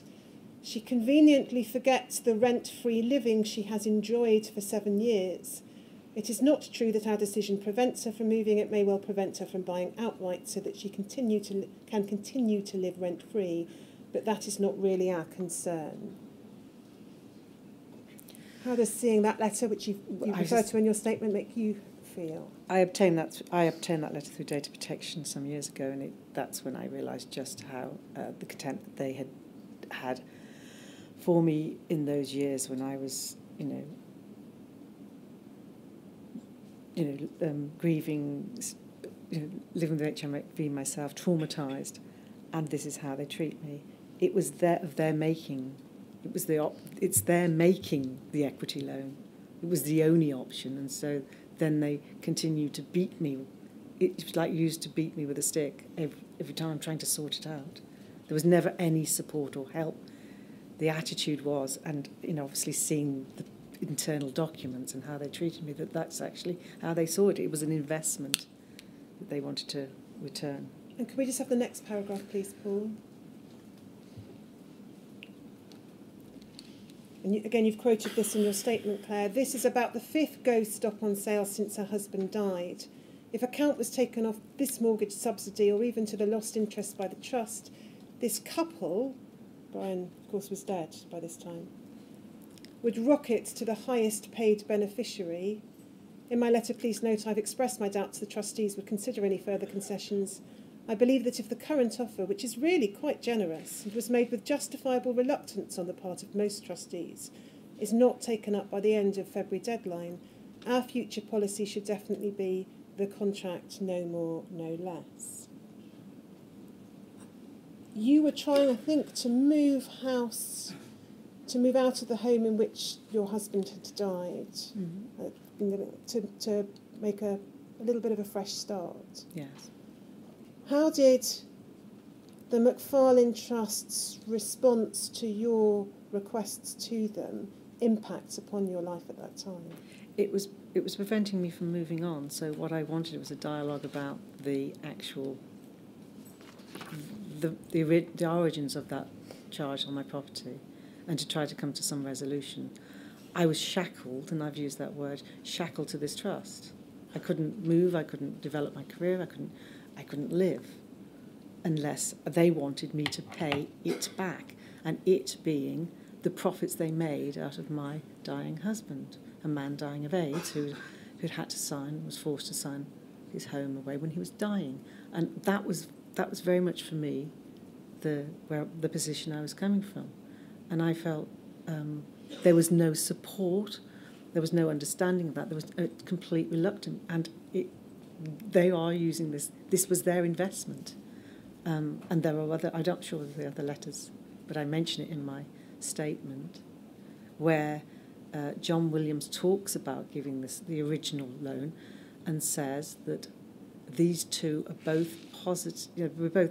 I'm not saying the exact words, but basically we were both HIV positive, and that they would see a return of their investment soon. So they were expecting us to die. They did not expect that 30 years later that I'd still be alive. You've recounted in your statement not just the letters that you received from the Macfarlane Trust, but phone conversations, and one particular phone conversation that you had with John Williams when discussing your request to move and for the issue of the charge on the property to be sorted out. What was John Williams's response, and how did he communicate it? He was brutal. He was a very matter-of-fact man, and he just said, "Mrs. Walton, you'd have been thrown out on your ear if it wasn't for the trust," and that's how he spoke to me. And then we ended the conversation, and the next day he wrote a letter. It was charming. It was really nice to meet you. I wouldn't speak to you on the phone. His ability to write things down in writing was not a true reflection of what happened in the conversation. When he was speaking to me, when he was writing to me, obviously through data protection I found out that it was a different story, and what I suspected was happening, that they had an opinion of me as someone for challenging them, for someone who's basically trying to move on, who didn't want this situation and never wanted this situation. But all I ever wanted was to try and talk and have a reasonable conversation, but they were so... just brutal, and without any care for what I was going through, and you know who they were dealing with. And you put it this way in your witness statement: it was a mess created by the Macfarlane Trust. Instead, with the Macfarlane Trust unwilling to help resolve a situation, I stayed in the house trapped for years after my husband died. That's how you felt. Yes. Well, I did. 7 years. And then you, after Mr. Williams had left the trust, there was a new chief executive. You approached them again. Did you get anywhere with that approach? Not really. I think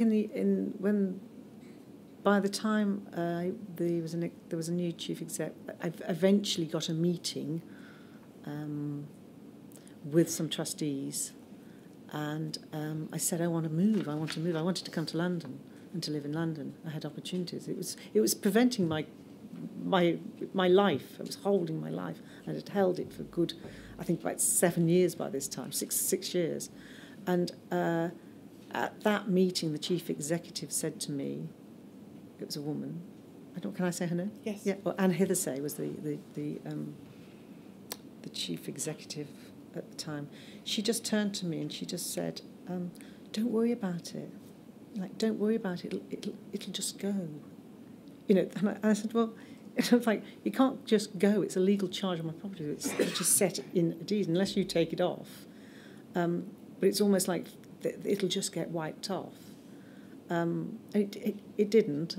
They agreed that finally agreed that they would take the charge, the original charge, and put it onto a property wherever I go. So the charge followed me around, and I was still shackled to this trust. It was never resolved in any way. And so I think approximately 2000, you sold the house and you moved to a small house in London, but with the charge, as you say, having followed you and having been placed upon the new property. Yeah, with all the money, the profit they had made, so the equity still stayed. But it was just newly written, newly drawn up. And then it was a few years after that, about 2003, having started to make a life for yourself in London, you say you became very ill. Your condition developed into what was then usually referred to as full-blown AIDS.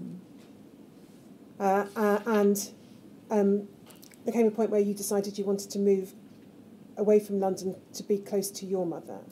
I didn't want to move. I loved being in London. I didn't want to move at all, but I knew that the reality of my health, I needed support and I needed care and I needed to be back closer to family, particularly my mother, who was helping and supporting me, as I say, in her late 70s at that time. But so I asked them, I want to move again. I just want to move. And there was a visit that took place to your house. Yes. Mother was there. And you were expecting the social worker and the then chief executive officer, Mr. Harvey, to attend. Yeah.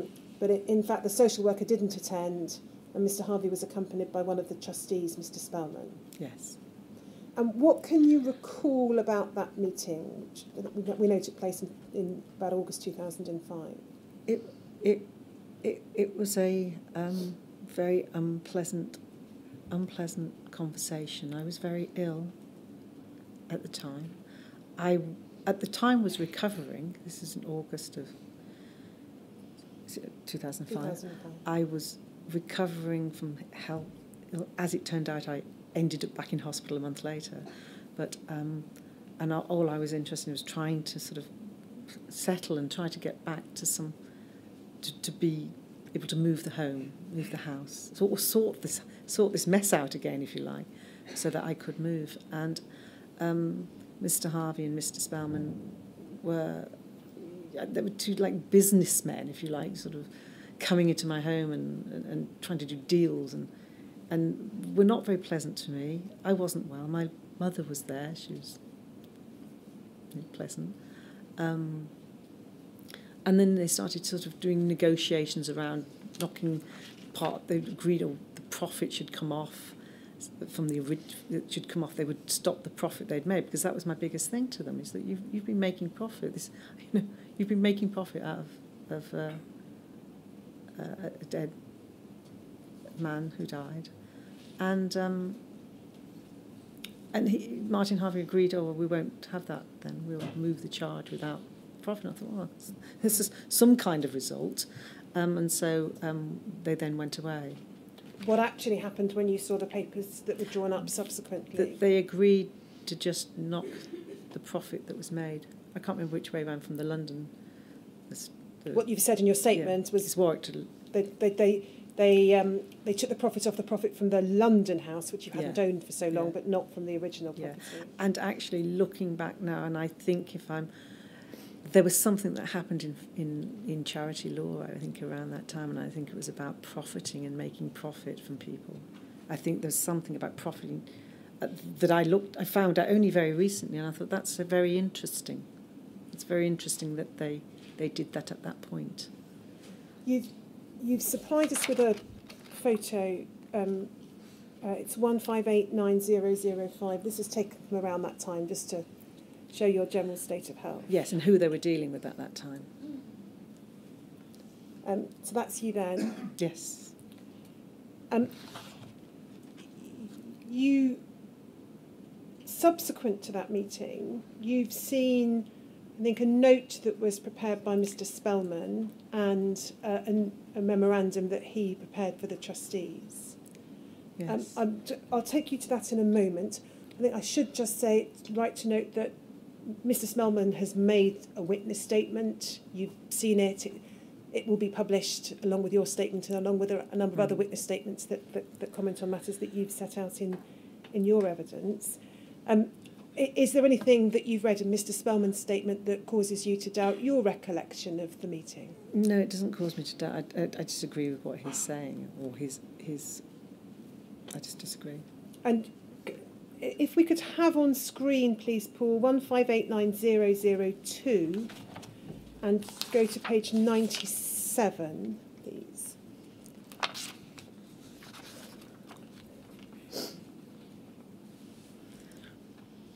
So this is Mr. Spellman's note. There's a date on the very end of it, 10th of August 2005.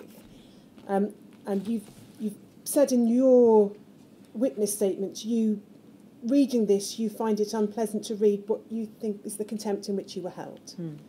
And so we'll just look at it, if we may, briefly. Third paragraph, it refers to your mother staying there as your daughter had been ill. And then it says this, indeed, throughout the interview, 1823A, that's the number applied to you, looked and behaved in a poorly fashion and needed to make frequent trips to the toilet. Yeah. Is there anything that struck you about that observation? I found it, when I just thought it was so... Why was he saying that? What was... and also the 1823, that's how they referred to you. You were a number. You were... And then the next paragraph, please, Paul. There's a reference there to the MA that you'd been doing and that you'd at that stage been unable to complete. Yeah. Her tutors wish her to end her studies.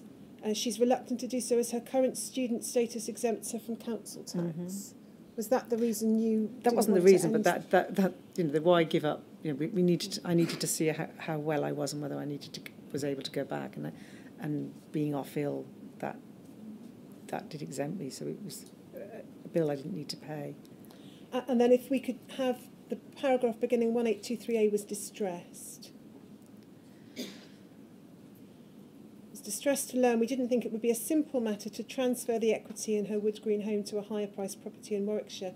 And then this, we pointed out that she's currently in hock to the MFT to the tune of over £168,000. What does that phrase, currently in hock to the MFT, how did that make you feel? Again, that they're including all their profit that they are making as well, and just the language in hock, and we pointed out to her, and above that, she was distressed to learn that she did not think it would be a simple matter. Why couldn't it have been a simple matter? Why were they making it complicated? Again, it shows the contempt, the lack of care, the fact that two men, one a trustee, one chief executive, much older than me, came into my home when I was dying, seriously ill, and without any support whatsoever, without the support that I needed in a professional way, to discuss a financial transaction, which I was not in a fit state anyway, but also and took offence to me actually challenging them about it, which I have and always will. Now, you'd been in receipt by 2006. You'd been in receipt of some monthly subsistence payments from the Macfarlane Trust. If we could just have on screen again, just gone worryingly blank. Page 27 of that exhibit. And if you could just highlight, please, the third paragraph, beginning of the entire meeting.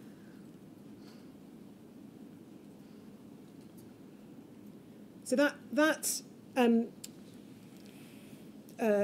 those regular payments have been agreed following an assessment by a social worker, which we see set out here, that you were in need both of some immediate financial assistance and some longer-term support. I think that was a financial advisor to the trust that made that. Yes, she'd met with me and realised that my current state without any income needed some immediate support, and the trust agreed to it. You know, she came up with some figures and that would help me through pay the monthly bills and stuff, and so they gave me a certain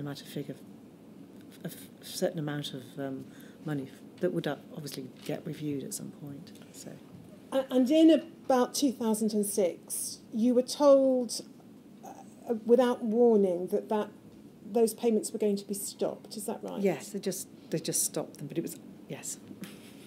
And you wrote to the McFarlane Trust querying that, and received a letter in response from the chair, Peter Stevens. Yes. Because I had this letter that sort of out of the blue came saying, you know, we're going to take this money away from you, without actually reviewing it with me. Actually, you know, it wasn't that I didn't object to what was happening. I just objected to the process.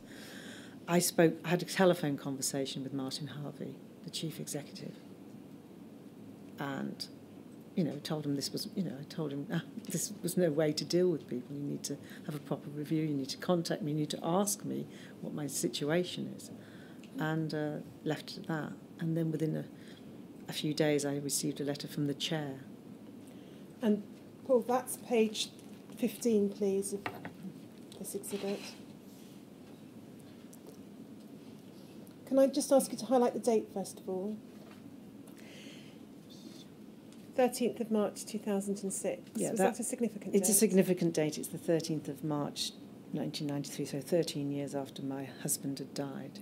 It's a significant time of the year that during those, particularly those early years, where those huge markers and remembering him dying. So this was sent, I think I received it a day or two later. And then if we could have the first two paragraphs, please, highlighted, Paul. It says this: I understand from Martin Harvey that you've asked that the trustees review the decision he recently communicated to you that we would cease paying the additional monthly sum, etc. It's rare for me as chairman to write outside the normal protocols, but the circumstances of your particular request and the level of support we have given you over the years persuade me to do so on this occasion. And then this: your reaction disappoints, but does not, I confess, greatly surprise me. What was your response to seeing this letter? I'd not long come out of hospital, so I was in a very sensitive state, and it just works as if somebody had just stuck a knife in my stomach. It's just like the pain it took, the timing of it as well, and the surprise that he should write to me. I hadn't even had a conversation with him, that he should take it upon himself to write to me and to talk to me in that manner. I mean, I'd known Peter Stevens through the partnership groups that we used to go to, and I couldn't believe it. I couldn't believe somebody would do that to someone who's ill, write that to someone who he's supposed to be supporting. If he had a problem, there were other ways of dealing with it, and it wasn't. So. And could we have the next paragraph, please? First sentence. Over the years, the trustees have leant over backwards to assist you. And a suggestion you're receiving more by some multiples than other beneficiaries. Mm-hmm. And then the next paragraph, if you could highlight the last two sentences, please. But I must point out. That the majority of those whom we help have haemophilia. You do not, and are infected with hepatitis C. You are not, so they might be said to deserve at least equal treatment. That is, of course, something that we are not able to give. And then the next paragraph, please. You know that the trust has never been funded sufficiently to enable us to put everybody in the state they would like. All we can do is given a measure of assistance, which we know is generally inadequate. Your frequent criticism of the Trust appears to ignore this and to assume that we have unlimited resources that we can apply to each and every case, or at least to your own. Was that ever your assumption, that the Trust had unlimited resources to give you? No, as I had been a trustee of an organisation myself. I understand what goes on. I understand the limited, but that's not it's not for him to write to me about that. It's whatever his frustrations were. And I don't know why he wrote that letter. I still to this day don't know why he felt able to write that letter to me. Again, the fact that he showed his contempt for me. He told me that I was not a haemophiliac. Right, so my HIV status, the fact that I only contracted it through my husband, was somehow less important. You do not have dependent children. You might as well have just punched me in the face.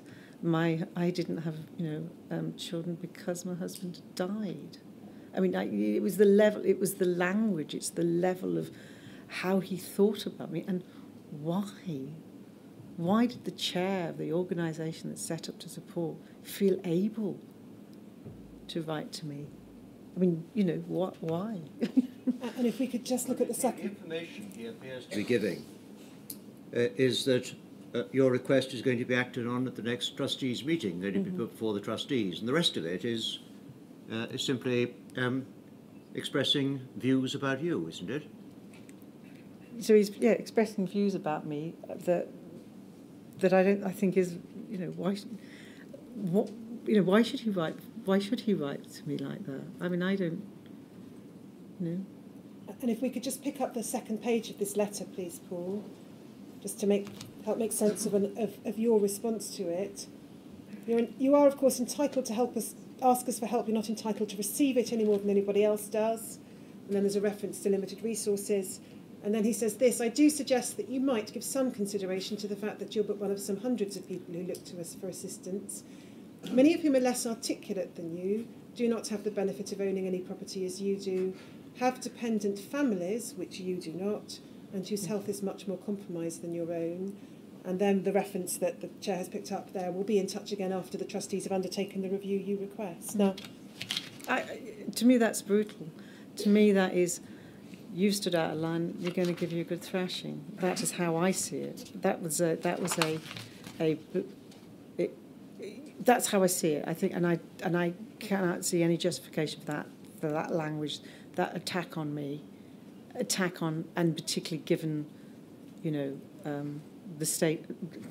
It's just downright wrong, but also given the state of health that I was in, and I think just one passage, I think, from your response to that letter, Claire. It's page 18, please, Paul. The paragraph towards the bottom of the page beginning, I would like to point out to you. And you said this, Claire: I would like to point out to you that I do not have dependent family because my husband is dead. HIV and his death put a stop to us having children, and now I face this world alone. Forming new relationships when you have HIV is not easy. Coincidentally, your letter was dated 13th of March 2006. My husband died on 13th of March 1993. It is an appalling letter to receive at any time, but worse so close to the anniversary of his death. Your reference to dependent family is crass beyond belief and shows your lack of compassion to and understanding of people living with HIV/AIDS, in particular to me as an infected childless widow with very advanced HIV infection. And I think you go on in your letter, we won't go to the rest of it, but to point out, how does he know what your current state of health is? Yes, but actually I think he may well have known, because, I mean, the photograph that, I'd been in hospital. But also he said, you don't have hepatitis C. He didn't know how I had hepatitis C or not, But it's, even sort of whatever it is, 13 years later, it's still a letter I find so utterly disgusting. And we won't go through all the remainder of the exchange of documents, but there was a further letter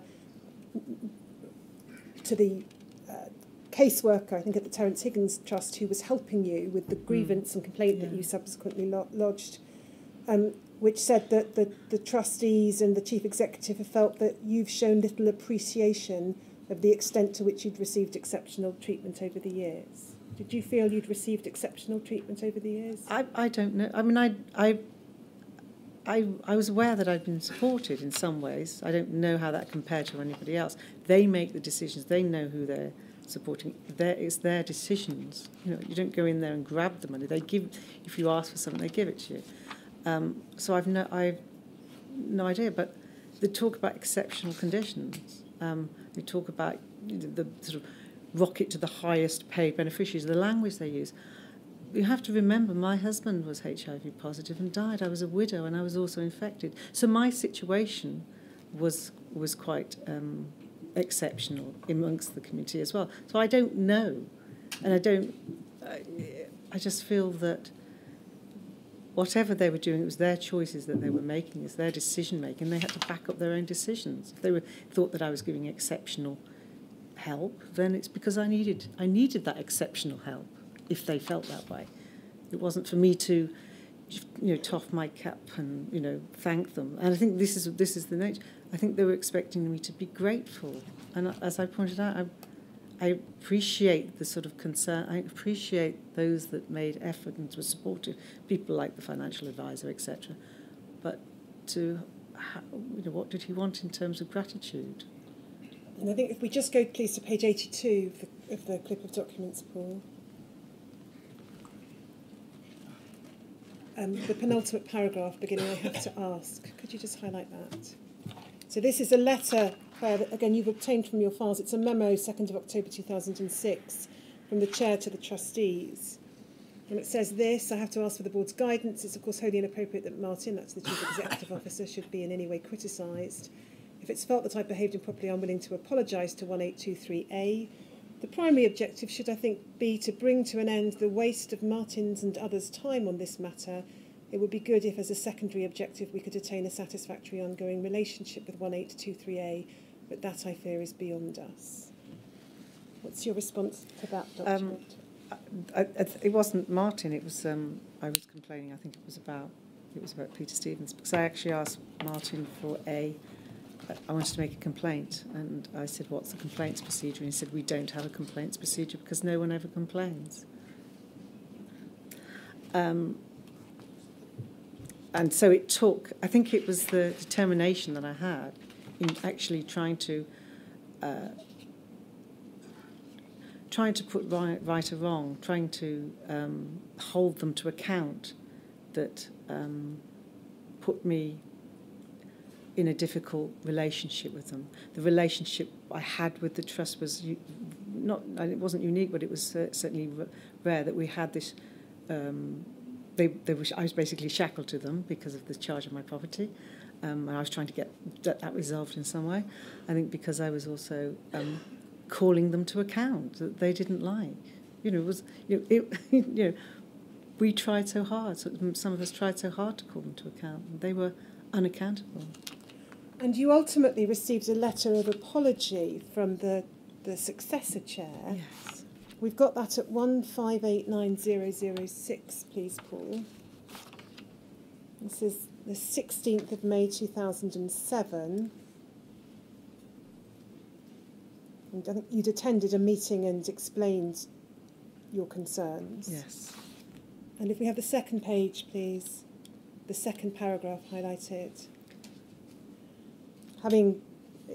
The chair sets out a number of matters and said that whatever sense of frustration or exasperation may have been entertained, and even accepting that Mr. Stevens saw, and I know you did not, that its contents were factually correct, the letter of the 13th of March 2006 was entirely misguided and misdirected in its tone and approach. In short, it should never have been written at all. It is too late to withdraw the letter itself, but I expressed at our meeting, and I repeat now for myself and on behalf of the Trust, my deep regret for the fact that it was, and also for the impact you described to me in your particular circumstances at the time it was received. Now, did the issue in relation to the charge on your property ever get resolved by the Macfarlane Trust in the years that followed? No. At this time, I had no support in terms of Member of Parliament. around this period, or anyone I could go to get the support. But by about 2012, 2013, I'd, through partnership groups, meeting up with others within the McFarlane Trust community, we started to sort of like swap notes, if you like, on how the trust was behaving towards each of us. And I decided to go to my Member of Parliament and ask him for help. I wanted to raise the way we were being treated, but also on a separate matter, I wanted him to look at the charge on my property. So in 2013, my MP embarked on what he was not expecting, a long period. Can I just say, sorry, can I go back to that actual letter of apology? Of course. That was a year. It took a year afterwards to extract that apology. And they talk about Martin's waste of time. What about my wasted time? That's what this is. I think, I was not someone who they could just beat and I would go away. If it's wrong, it's wrong, and it needed to be resolved. So in 2013, I explained the problems of the McFarlane Trust, and there were debates in Parliament, and the issues of the McFarlane Trust were raised. But on a separate matter,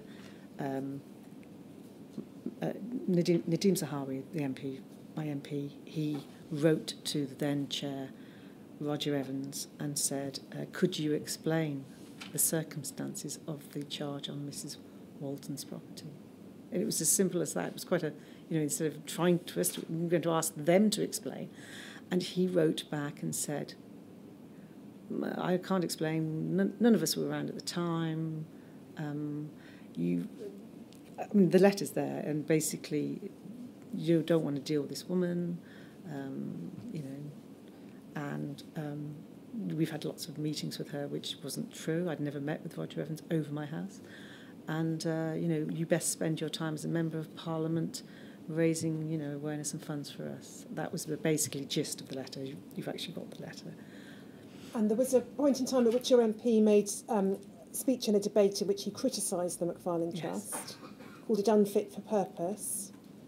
And it was a few weeks after that there was a board meeting at which the McFarlane Trust maintained the position that you would have to pay the charge if you sold your house. Yes, actually, no, it was less than that. Because I'd been able to move, they had moved me.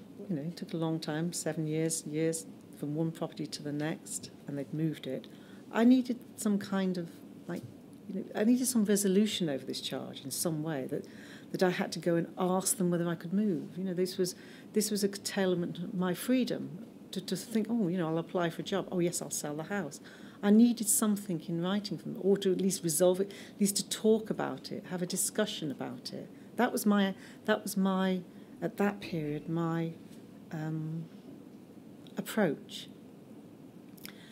But the letters that my MP was trying to get, the trust was being, there were delays in responding back. They were just confusing and not answering the question. But he then said to me, this charge needs to be taken off your property. It should never have been put on, the way it was. And so I wrote, so he said, just write to them and ask them to take it off. So I did. But also, we wanted assurance that in the meantime, that actually we would be able to at least move property, right, as they'd let me do before. At that meeting, 3 weeks after the Westminster debate, where the trust was criticised, and actually I was named as someone who said the trust neither cares nor understands. They made a decision at that board meeting, no, she's not going to be able to move. If she sells the property, she has to give all this money back. So basically, they made a situation worse and put it in writing and made that board decision. And that was late 2013. Yes. You then, you'd had some support from a social worker at a Birmingham Haemophilia Centre, and then he provided some information you've set this out in your statement in some detail, but he provided some information to your MP in early 2015 where he said, as far as he was aware, other individuals had been treated differently. Can you recall what Mr. Simmons, the social worker, was saying to you? Yeah, that needed to be corrected. It was 2017, and I didn't correct. That needed to be corrected. It was 2017. He wrote that email he wrote a letter to. Basically was saying that there was also inconsistencies, and that they had written off people's charges on properties. And he said in one case, he got banks to write off properties, but the trust would not even entertain talking or discussing. And again, my MP had asked to meet with the trust. They refused to meet him. They refused to meet with a member of Parliament. So 2017, this is 4 years later, when we're still trying to get the trust to meet.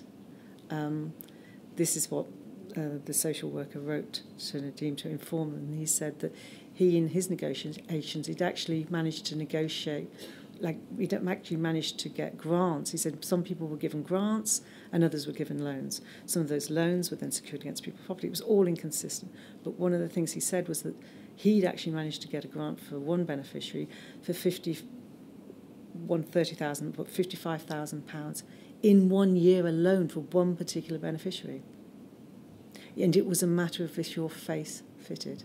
So that person probably needed that, whatever, but it's the point that he was making, the point that it was inconsistent, it was not equal, and it was a matter of if your face fitted. Now, there came a point in 2018 when the Trust finally agreed that they would meet with your MP, and that meeting took place on the 2nd of May 2018. And you were hopeful, I think, with your MP that there'd be some kind of dialogue or discussion or progression of the matter. Was that the outcome? No. Again, the Trust refused for almost five years to meet. They agreed to meet in early February 2018, which is just when the inquiry started back up. That was the time.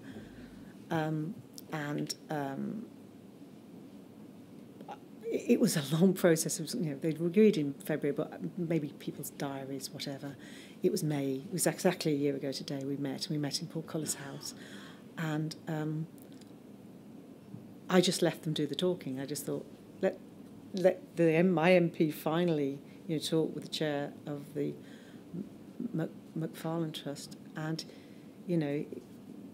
Mr. Zahawi thanked him for coming and sort of pointed out that it had been 5 years many years in the making, but he was pleased that he finally came to talk. And he said, we need to sort this property out, and this is an anomaly that should never have happened. And the chair just said, well, no, it has to be paid. It's only fair. It's only fair that people who had loans should pay them back. So sometime into that conversation, it was getting nowhere. I actually pointed out that nothing was ever fair, or equal at the McFarlane Trust, and that, they were closing as well. They were closing down, and I was frightened that they might sell the loan on to someone. I didn't know what would happen. I was really, really at a really desperate and very scared state, but I pointed out that there had been a document that I'd somehow obtained through Data Protection Act. I don't know why, because it wasn't really relevant to me, but it came through with the bundle, and it was a document that was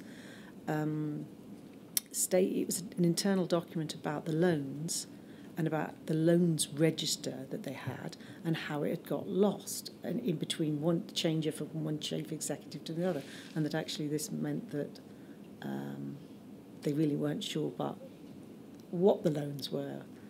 And I pointed this out to him. The chair went away saying, well, in light of any information, we'll just, I'll have a little think. And I thought, well, maybe, you'll have a little, you'll think about it and then discuss it. And but he came back, this is May, he came back in there was a trustees meeting in July. It was September before he came back and said, no, we've done, that they'd done this thorough investigation, and that, they knew what they were doing. They even, we told them to have legal advice. They knew what they were doing back in 1989. And so this was the attitude. Again, not understanding,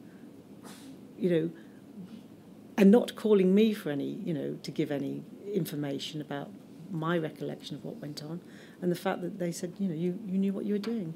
And you say in your statement that you were informed that your request for the charge to be removed was refused on the grounds that you and Brian had approached the trust for a loan and explicitly agreed to the terms of it. Yeah. And again, we didn't approach the trust for a loan. We certainly didn't. We didn't need that happening. There is other correspondence where the chair says that, they gave us this charge because it was very difficult to get mortgages in those days. We had a mortgage. On. Again, it was a total not understanding the historical facts of what it was like living with HIV. Not being there, making judgments on what happened, and to say that we knew what we were doing, that we approached the Macfarlane Trust for this loan was just false. It wasn't true. Now, you knew at that time, as you said, that the Macfarlane Trust was closing down, and one of your worries was who was going to have this charge on your property. Yes. And towards the end of 2018, it, I think, became known that the transfer was going to take place to the Terence Higgins Trust. We were not told that it was Terence Higgins Trust until we received a letter in the middle of December. I think it was the 14th of December last year, and they said, the Macfarlane Trust said, the charge on your property has been transferred to the Terence Higgins Trust. Contact this person. And I was just horrified. All the way before that, there'd been hope that they would just, as they closed down, they would just wipe the charges off. There was no need for them to be moved anywhere. And I always had doubts that would happen. I thought that they would, if they could, transfer it. So it went to the Terence Higgins Trust. I immediately contacted the Terence Higgins Trust. And I was met with very, care and kindness, and people who seemed to really understand that this was a woman that was petrified about what was happening to her, and they assured me that the chief executive would get in contact. And so I wrote an email on the Saturday. This was a Friday night. I'd actually contacted them. It was about 3:45. I thought, and so this again, we received a letter on a Friday, just when a week before Christmas, to tell us this, with no forewarning. Very fortunately, the chief executive of the Terence Higgins Trust did email me at something like 9:15 on the Monday morning. He'd obviously got the email, and he said, "Can we leave this till after Christmas?" And I just said no, and he rang me within a few minutes. And again, a very, very different approach, to, and he said that they were just getting all this information in now. The charges were being transferred, and I told him these were toxic loans. I told him as much as I possibly can about what had happened to me and what I'd been going through for years, and this could have been resolved with the Macfarlane Trust as it closed, but it decided not to. And now I had a whole new group of people I had to sort of deal with.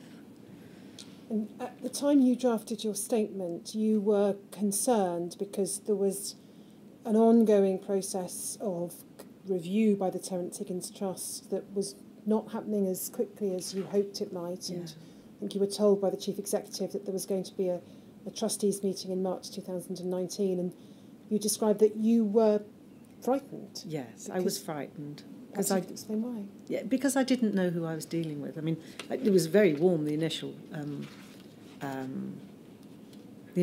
sort of contact I had with the Terence Higgins Trust, but this delay just frightened us, because it frightened me, it frightened the others that had loans, because we didn't know what they were going to do about it. And already by the 5th, I got through the land registry, and already, I think at the beginning of January, the charge had been removed as McFarlane Trust, and it said the Terence Higgins Trust on the land registry. So they'd already taken possession of the house, and that really scared me. That it was very quickly done. But we did eventually, we did meet. We had a meeting on the 8th of March. A few of us went down to the Terence Higgins Trust and actually, who had loans, and we, explained the situation. They'd had time to speak with lawyers, talk about what they might do about it, and to make a decision. And you received the communication of the Terence Higgins Trust decision, I think, this week? Officially, I had the letter on Monday night. So could we just get that letter on screen, please? 1589004.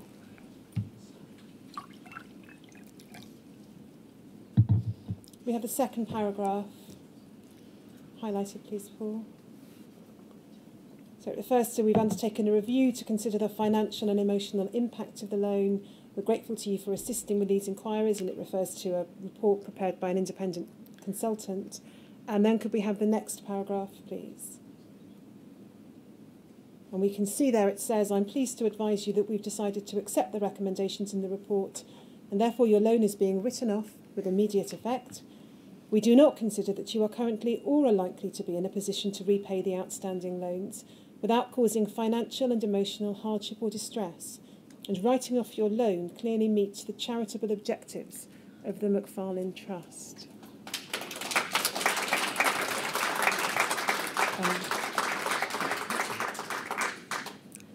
I've spoken with Ian Green, who's the chief executive of the Terence Trust, and I'm sort of grateful to the way he has managed that, and what he did in a matter of a few months. Obviously, there was a period in the middle where I was very frightened, and he understood that. But and he had a process to go through, a legal process. He sought legal advice, and he and the trustees made a decision. And it took a matter of months, three months, whatever. It took me 30 years for the McFarlane Trust to ever. The McFarlane Trust, it shows, could have dealt with it, but chose not to deal with it. And in my case, and in the case of a few others.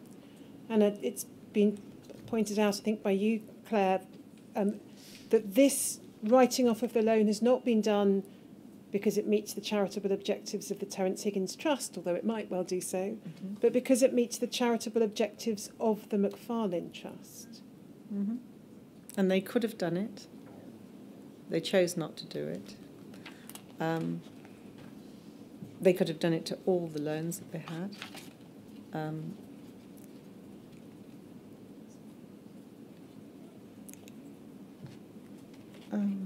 I just finally going to ask you about your more recent experiences with the replacement scheme for the McFarlane Trust. You've said a little about it in your witness statement.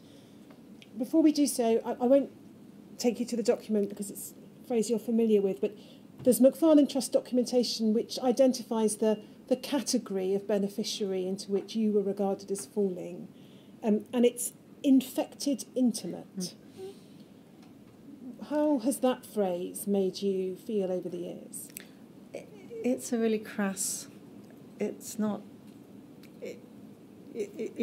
It put us into a sort of different category, a sort of secondary category. I mean, the haemophilia community were treated pretty second class, but we were sort of like beyond that. It was, but it was actually through. It's strange because through the chair. It was only in 2000 and I think 7 or something, or later. No, it's much later. There was a time when some of us complained about this term, and actually the fact that we were being treated differently, not only treated differently, but actually financially treated differently as infected intimates in terms of what we could receive that a haemophiliac beneficiary would receive. And there's much evidence about that. But it was changed by Christopher Fitzgerald, who was the chair, to primary beneficiary. So we became equal in every term alongside others that had been infected with HIV in the haemophilia community, which was a huge, I'm grateful for him for doing that, and I think it was a good move. But I've noticed it, and I was trying to find this last night, that the new scheme, EBIS, have actually taken it upon themselves to use that term again, and I don't know why, and they need to. And you've had some general concerns about the new scheme. You've detailed them in your witness statement, so there's only one I really wanted to ask you to expand upon, which is your sense of the extent to which they are familiar with and knowledgeable about the situation of those who are suffering with HIV. Yeah. I was at a meeting last year with the, I'm not sure what she is, but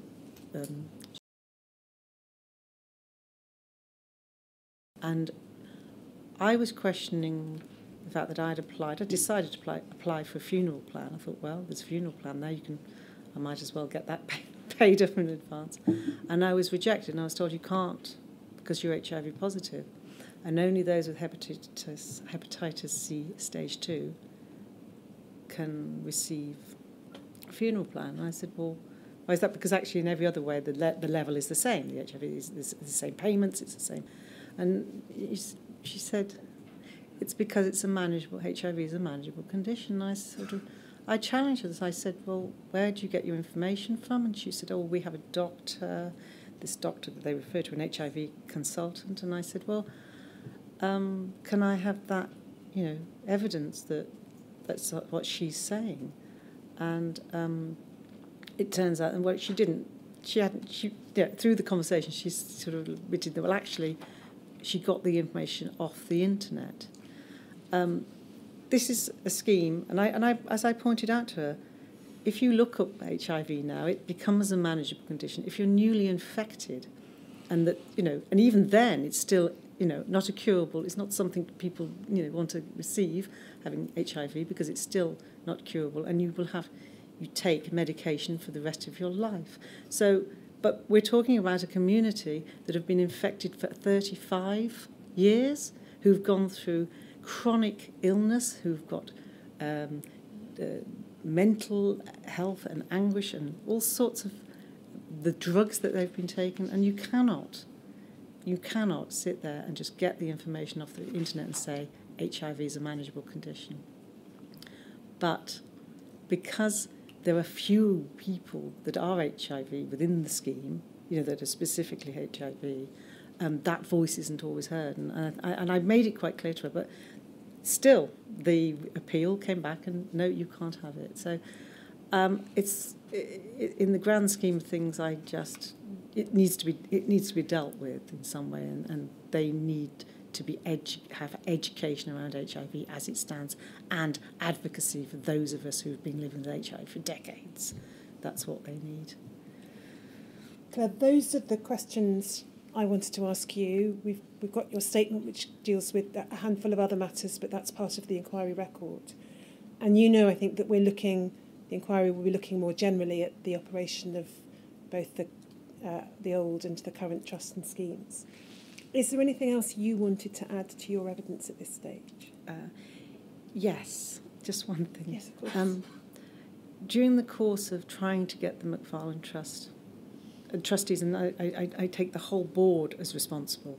This is a board decision, and which the chair relayed, is that they said that the reason they wouldn't write off the loans because it would only be fair and equitable. And also, at the same time, they had been refusing to meet my MP, finally meeting my MP, and then saying the same thing to him. Through the process of reaching out to the others who had loans that were transferred to Terence Higgins Trust, I met a widow, and she told me that only last year the McFarlane Trust had renegotiated through this social worker her loan. They'd renegotiated it down by several, tens of thousands of pounds. So whilst they were saying that we're being fair and equitable, and that is information I'd hope will come out, that actually, even to its dying days, even in its last year, it was still saying one thing and doing another. I'm just going to ask Mr. Snowden, who, as you know, represents you, if there's anything else he would like to have asked.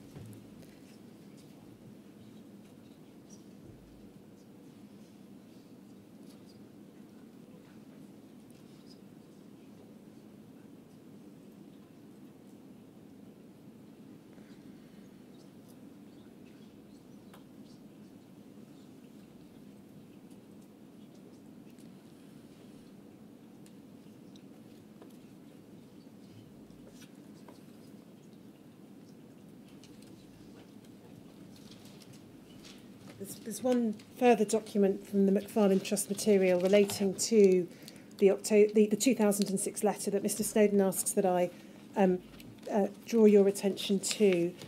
Paul, it's 1589002.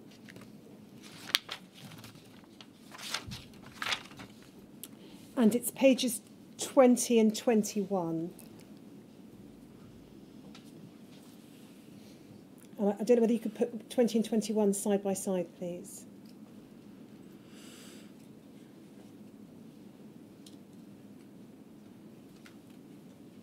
So we've looked, Claire, at the letter that was eventually sent to you from Mr. Stevens. Mm-hmm. But through the Freedom of Information Act requests that you've made, you've had access to a lot of your file. And that includes, I think, this, which is communication between Mr. Stevens and Mr. Harvey about how that letter should be phrased. And Mr. Snowden draws attention in particular to two passages. If you look on the right-hand side of the page, second paragraph, last sentence, it says this. So this was Mr. Stevens' first draft, I think, of the letter that we're seeing. And we've got the terminology we see in the final letter. And then this: I must advise you that I do not expect the discussion to be long or to conclude in your favour. And if we can then look at the left-hand document, and if we could have highlighted, please, paragraph 2, you will see the suggestion being made in response that you shouldn't give even the impression of prejudging. It will only come back and bite us. You see that? Mm-hmm. And then returning to the third paragraph on the right-hand side, please. Beginning over the years, the trustees have bent over backwards to assist you. You'll see the passage there in brackets. I cannot imagine what the reaction would be in the partnership group, which you must have attended from time to time, were the amount that the trust has been paying you known to others in that group. And then, Paul, if we could look at the left-hand column, the bit that says paragraph 3,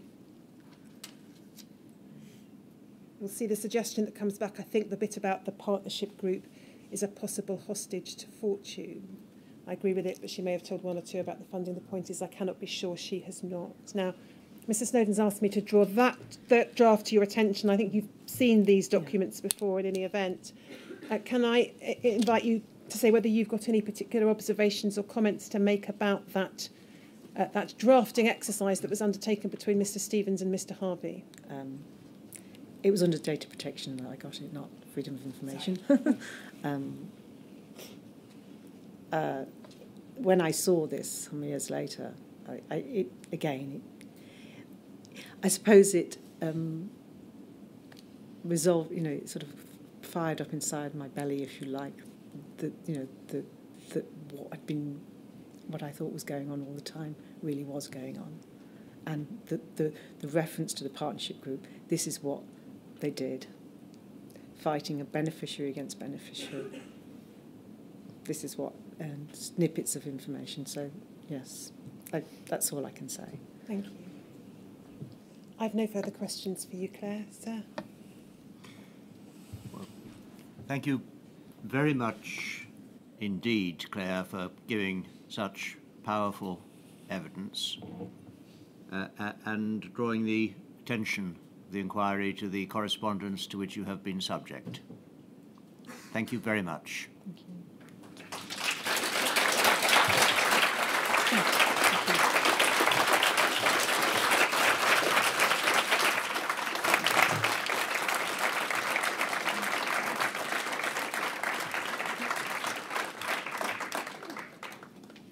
Claire, quite rightly, took all morning and a little bit into what would normally be our break.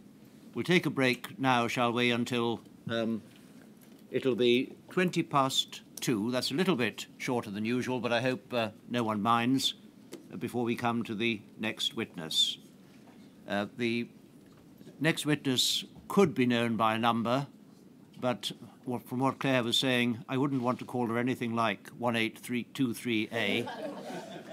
We're going to or refer... witness 104. We will know that she is anonymous. I shall have more to say about that at 2:20. But we shall know, for our purposes, we'll call her Mrs. A, shall we? Yes, sir. Very well. Mrs. A at 2:20.